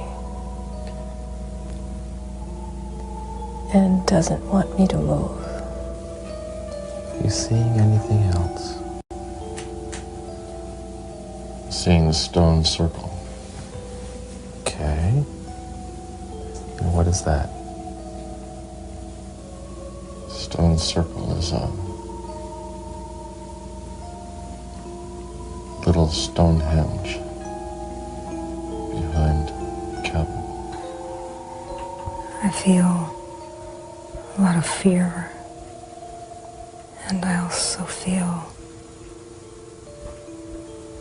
this really exquisite feeling. It's incredible.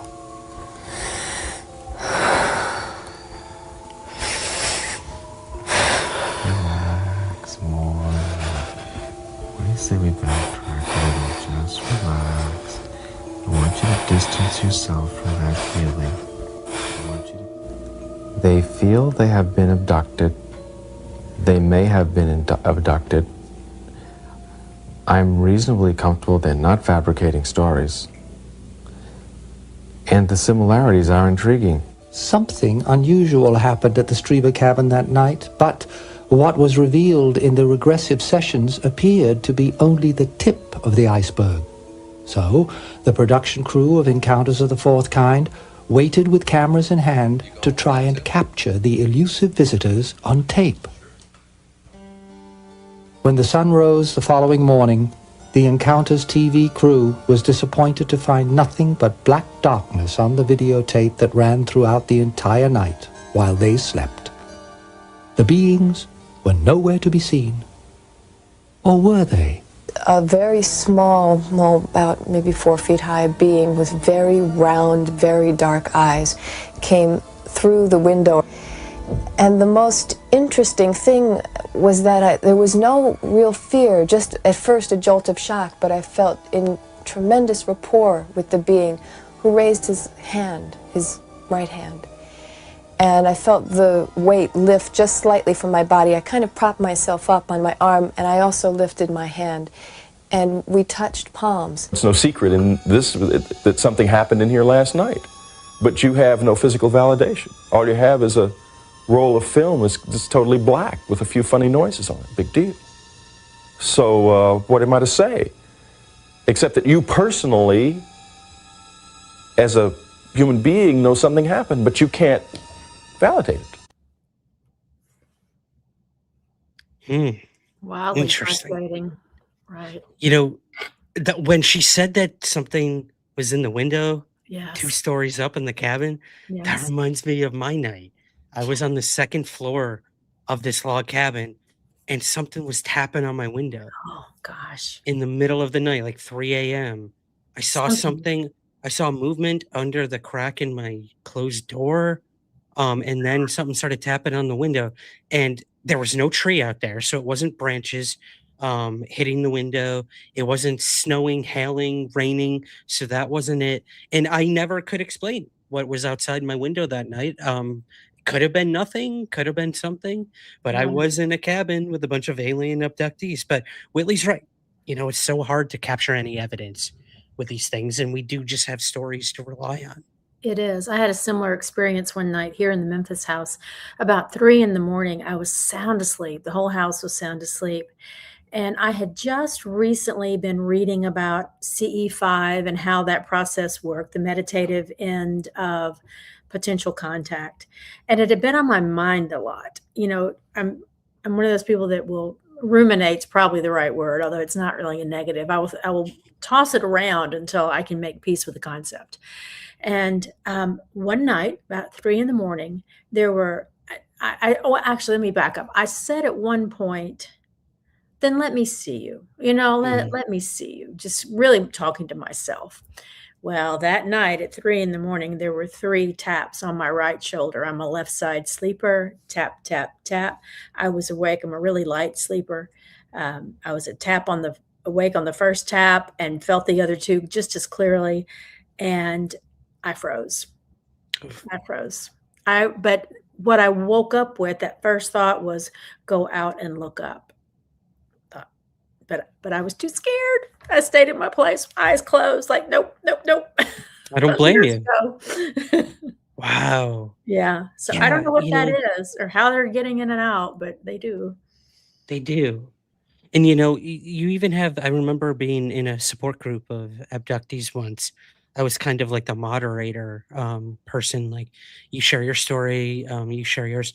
And there was a husband and wife there. And the wife was saying, I got abducted out of my bed with my husband right next to Right me. there. Yeah. And I Wow. remember, you know, turning to him and being like, help me, something's happening.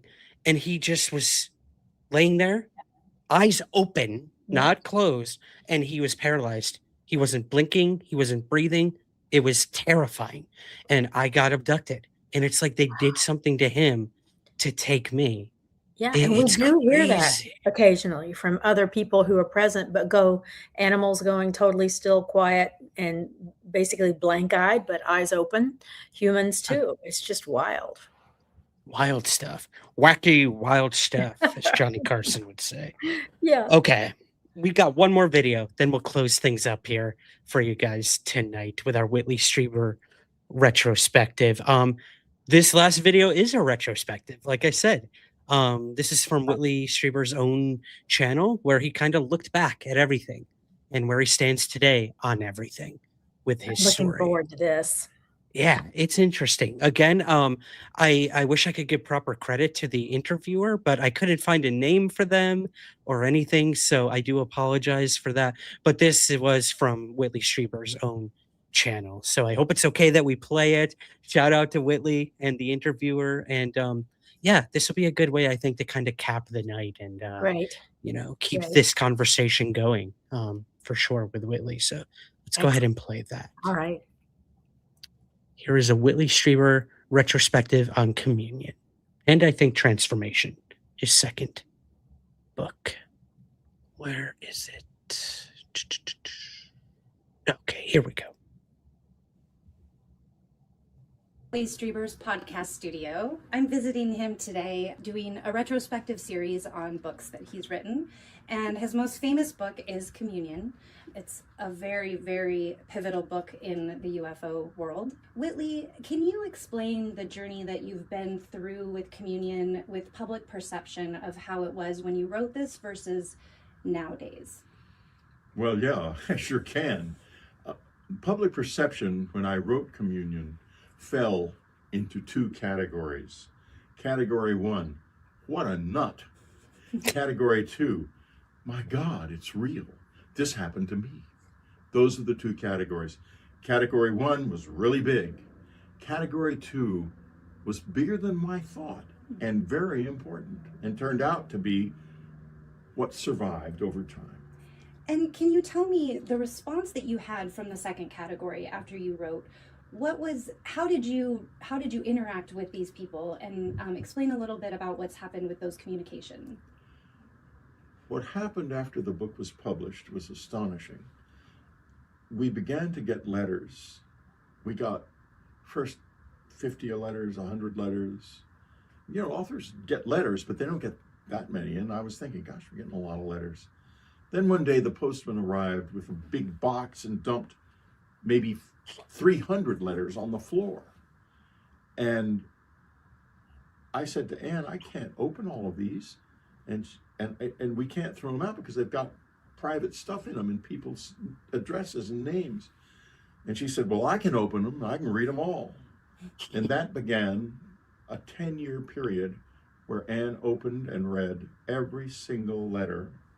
And nearly 4,000 of those letters are now in an archive at Rice University. And what this book did was it started the process of us realizing as a people, as human beings, that we are in contact. And the letters archive is the record of first contact between ordinary people and these mysterious visitors. It's just amazing because we're at such a precipice in our human history, and even thinking about human initiated contact and the idea that we do have the power to communicate with other beings, other dimensions, whatever words you want to call them. Tell me a little bit about the ongoing communication that you have. What has happened to me over the years, especially after Annie passed away, because this, remember, has something to do with our dead as well. It's not, even if they are aliens, our visitors, they know the world of the dead very well. So after Annie passed away, everything kind of ramped up. I had this implant put in my ear in 1989, and it didn't really do anything until after she passed away. Now, my relationship with this presence, the visitors, our dead, Annie, I can't really categorize it, is so intimate and so much a part of my life. I could not write a word without it. Every night at 3 a.m., or approximately 3 a.m., as directed by them over a period of years where they would wake me up night after night in all kinds of different ways, I get up, I go and I sit and I open my mind by placing my attention on my body, and there is an interaction. And the next day's writing of the book is ready. And that happens night after night, 7 days a week. Whatever they are, vacations have not occurred to them. It's a possibility. So this is the way my life is now. This is my life. And they come in here every once in a while. And when they do, they put an injection in a little place here on my leg, which is and prevents me from having allergic reactions to their physical presence. Mm-hmm. But their physical presence is rare. It doesn't happen often. Mm-hmm. The implant, which has been studied pretty extensively, I was at a big research institute in Texas years ago, back in the 90s, with the head of materials science there, Southwest Research, and suddenly the implant turned on, and when it turns on, my ear becomes bright red.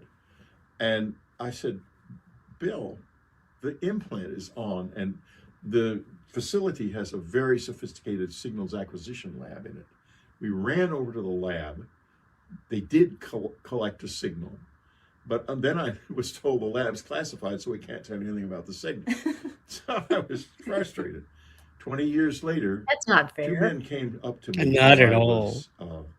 Doing a book signing in San Antonio, and said, we just want to you to know that the signal we collected from your implant was one of the strangest signals we have ever collected, and it is still to this day under study. Whoa. So this is my life with the visitors. It's a wonderful and extraordinary life, and I'm glad I have it now, but it was a hard start. Boy, make no mistake about that. I can imagine. Well, you've really persevered through so much, and you know, as humans, I'm very grateful for the work that you do, because thank you. I think this is really important for people to understand and to move forward with our humanity. Well, there are a lot of us in the experiencer community who are trying to communicate to others that this is real and this communication is possible. It is immensely challenging, very complicated, very subtle, and very new in some profound ways, but doable. It's doable. Yes, definitely. The last thing I want to ask you about is the image on the front, because this image has become iconic in many ways. Yes. Can you tell me about the process? When I had my experience in 1985, in December of 1985, the thing I remembered most were these big black eyes staring at me, big black slanted eyes staring at me. And I was kind of mesmerized by them. And they stuck in my mind vividly. So when I eventually ended up with a UFO investigator, Bud Hopkins, I went through a long period of, I wasn't prepared for this in any way. I didn't know this could even happen to anyone. And I certainly didn't think of it as being, I thought of it as being something in my own mind or a brain tumor or something like that. Or finally, I began to think it was a crime, which in a sense it was. But I never really thought this face was anything real until toward the end. And it became clear that it was real, that this had been somebody who looked like this. And when it was time to write the book, I said to Bud Hopkins, we need to find a police artist. And we found Ted Seth Jacobs, who had done some work for police portraiture. And I sat side by side with Ted and described the face as I remembered it, and he sketched. And then he did the painting. And that painting, those eyes, caused millions of people to realize that what they thought had been a dream had been in some way a memory. Yeah, it triggers memories for sure, and I think that that's part of the communion with people who have experiences, is that our stories inspire each other and trigger more memories and more memories, and that's right. It's part of the process. That's part of the process, and we have to be very careful to be sure we're triggering memory and not imagination. Yes. Because it's hard to do this. This is going to be the great challenge of this whole thing, is to make sure that we are staying with memory and not imagination. Well, thank you, Whitley. It's really a pleasure to talk to you about such an iconic book and to hear your personal perspective on it. We're just truly grateful. Thank you. Wow. I also think that's how puzzle piecing works. You get this piece of data that you work with when you're 7 and something flies over your head. And then you get this piece of data in 10 years, so people are able to work their puzzle as data comes out, and others become brave enough to tell what happened and to show. Very good point. I'm also so happy he brought up at the end there, we have to be careful that these are real memories and not imagination, because when you do get a group of experiencers together, not even on purpose, but subliminally, you might be influencing one another. Cross-contaminating stories. For sure. So I'm glad he said that and Me too. acknowledged that, because that is a problem and that does happen. But at the end of the day, like, it's just, yeah, seeing those big eyes, you're seeing them on your screen right now, these deep black orbital eyes that he says mesmerized him. It does that for everyone. Lots of people. There's something so incredible about it. Again, I have a quote from the artist of the portrait. Do you want me to read it quick? Sure. I found it. This is from my article that I wrote. Um, I didn't get this quote, but it's on the internet. Ted Seth Jacobs was the artist, as Whitley said, and about the cover, Jacobs said, "It was painted in my small apartment on East 83rd Street in New York City. Whitley sat me first for a drawing of the alien. As I sketched, he would indicate how to change the portrait so that it would more match what he saw. It was, I believe, the process used to police sketch artists would use.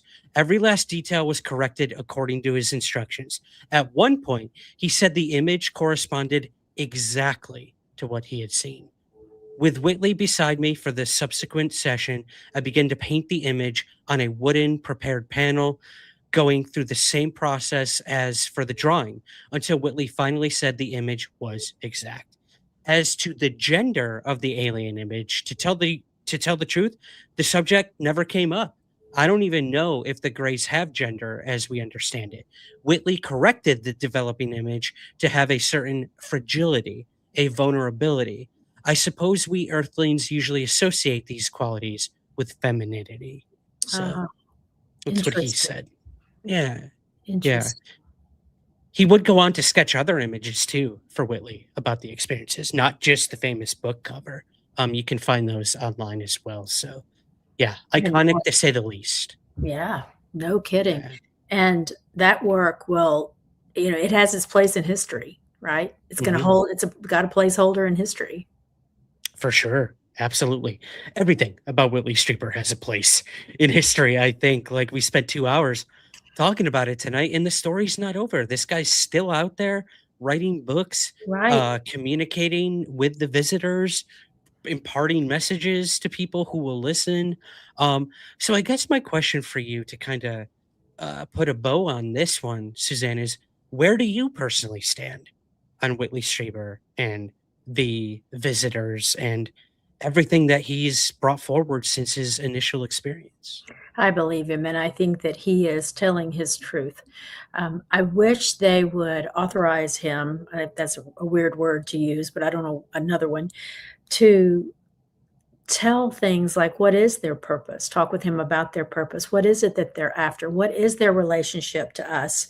Are they messing with our DNA? How are they choosing who gets healed and who does not? I have so many questions, and I do wish that would open up, but it just may never do it. Have you read any of the follow-up books? I'm just curious. No, just the one with the witness accounts. Okay. I would highly suggest checking out Transformation, the second one. There's also Confirmation. All right. And then years later, he would write one, I believe, called like The Secret School, The Key. Like, there's a lot of follow-up books where he does get into what the visitors, what messages they have, what role Whitley plays in all of this, and what role humanity plays. And it gets out there. I'm not going to lie. But at the end of the day, I think what's most important is what you said. This is Whitley's truth. And I'm not going to take that away from him. Neither of us were there when any of this happened. And I mean, he's such, and his wife. Yes. The passing of his wife was a devastating thing for him. He was so unconditionally in love with Anne. And he talked about this in my interview with him. And the fact that he can still, he believes, communicate with her through these visitors, I don't care if that's real or not. Good for him. Good for him. Good for him. And we do know that there is this weird paranormal connection to all this stuff. And somehow this stuff is quite related. Yep. You zoom back far enough, it's all linked somehow. I could not agree more. Yeah. Yeah. Right. Awesome. Well, I think that's going to do it for our overall retrospective on I Whitley loved Strieber. it.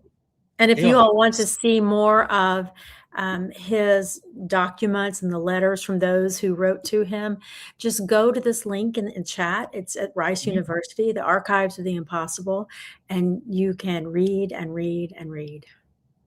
Love it. Absolutely. Oh, I got to get there for sure. No.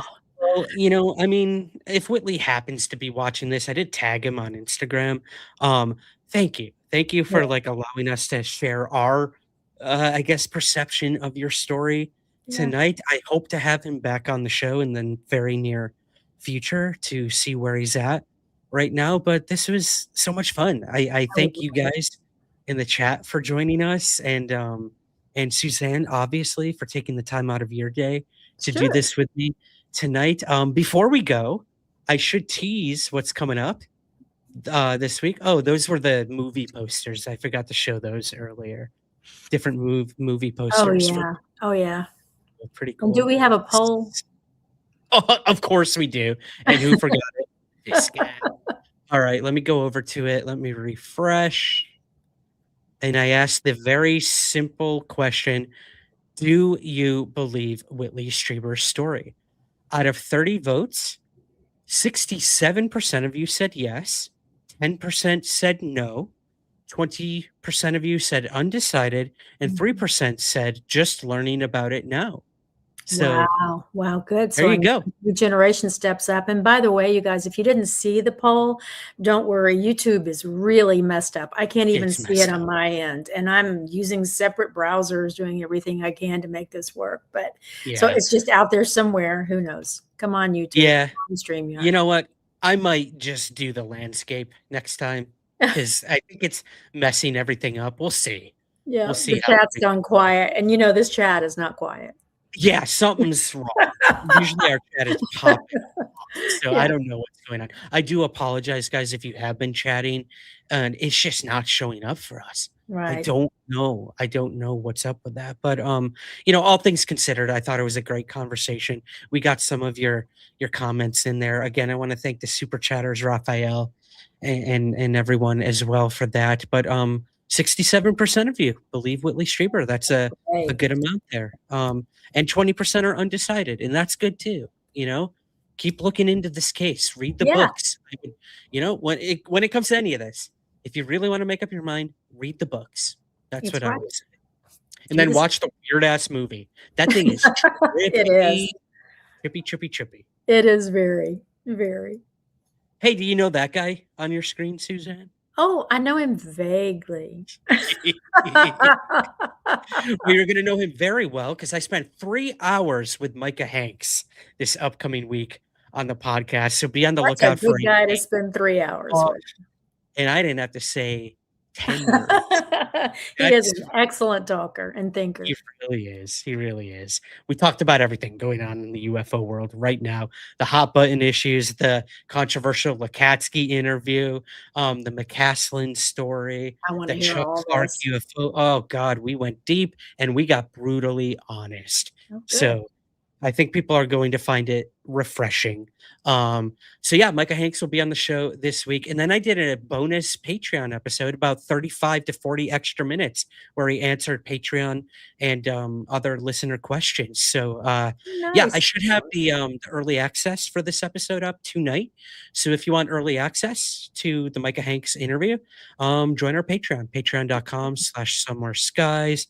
It'll be up for YouTube members as well. You can become a YouTube member here. You'll get early access to that.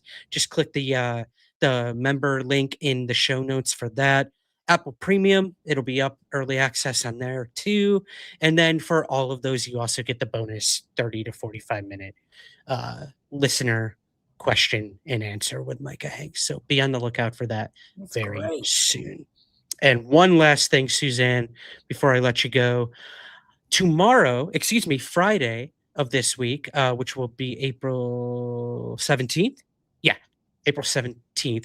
I'll be speaking to Kristen Fisher, who is a space journalist, a news correspondent, an Emmy winner, and both of her parents were astronauts. So this is going to be awesome. She hosts a really cool show called The Endless Void right on YouTube. She was at the Artemis launch and was the first to interview the director of NASA about everything. She was the one who actually got a question in to Pete Hegseth, the director of the Department of War, or whatever you call it now, Yeah. about UAP when she's like, yo, that thing Trump said, you gonna make it happen? She was the one that got that question in. Oh, wow. And set a lot of this into motion. So of course I'm gonna ask her about that. She Of talks course. about UAP on her channel as well as everything space related. So from you guys, I want your listener questions. What would you like to know from Kristen Fisher? Go check out her show Endless Void right here on YouTube. Subscribe to it. And yeah, come up with some questions for me. I'll pop them off at the end of the interview. Patreon subscribers and YouTube members get priority. So if you join those, your questions go right to the top for Kristen. But yeah, I would like everyone's questions for Excellent. her. What would you like to know? You let me know. And I'll be interviewing her on Friday. So, yep, that's it. Wonderful. That's all I got. Wonderful. All right. We'll be looking for another watch along soon. Absolutely. We'll do another one. We'll figure it out. I'm going to let you choose this time what Oh, we're covering, good. Susan. Oh, I'll start Yeah. looking. You start looking. But guys, Yeah. thank you. Thank you for joining us tonight. Rate, review, subscribe, click like, do all the YouTube-y stuff, all the podcasty stuff. We certainly appreciate it. We hit, Suzanne, I promise we'll go after this. We hit number 42 in science on Apple this week. That is so nice. And that is a direct result of people downloading, liking, subscribing. Keep it up, team. It's amazing. We haven't been this high in a very long time. And we're amongst such good company. That UFO podcast right there. My good friend Lester right there is right next to us with his show. We got Stephen Diener of that unidentified alien podcast. I always get the title wrong. I was just on his show this week, so you could check that out.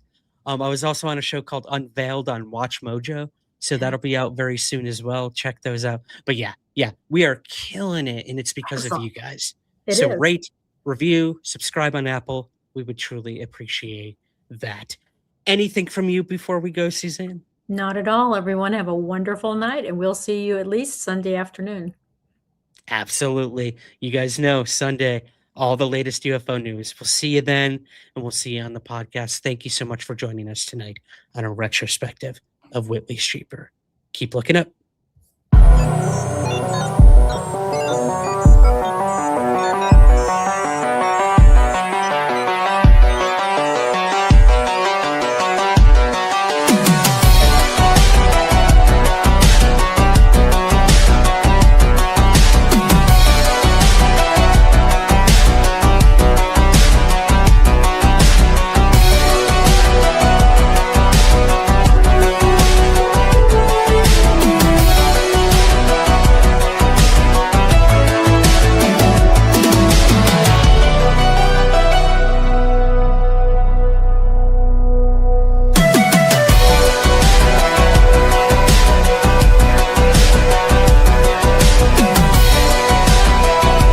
There's nothing to hide. There's nothing to hide at all.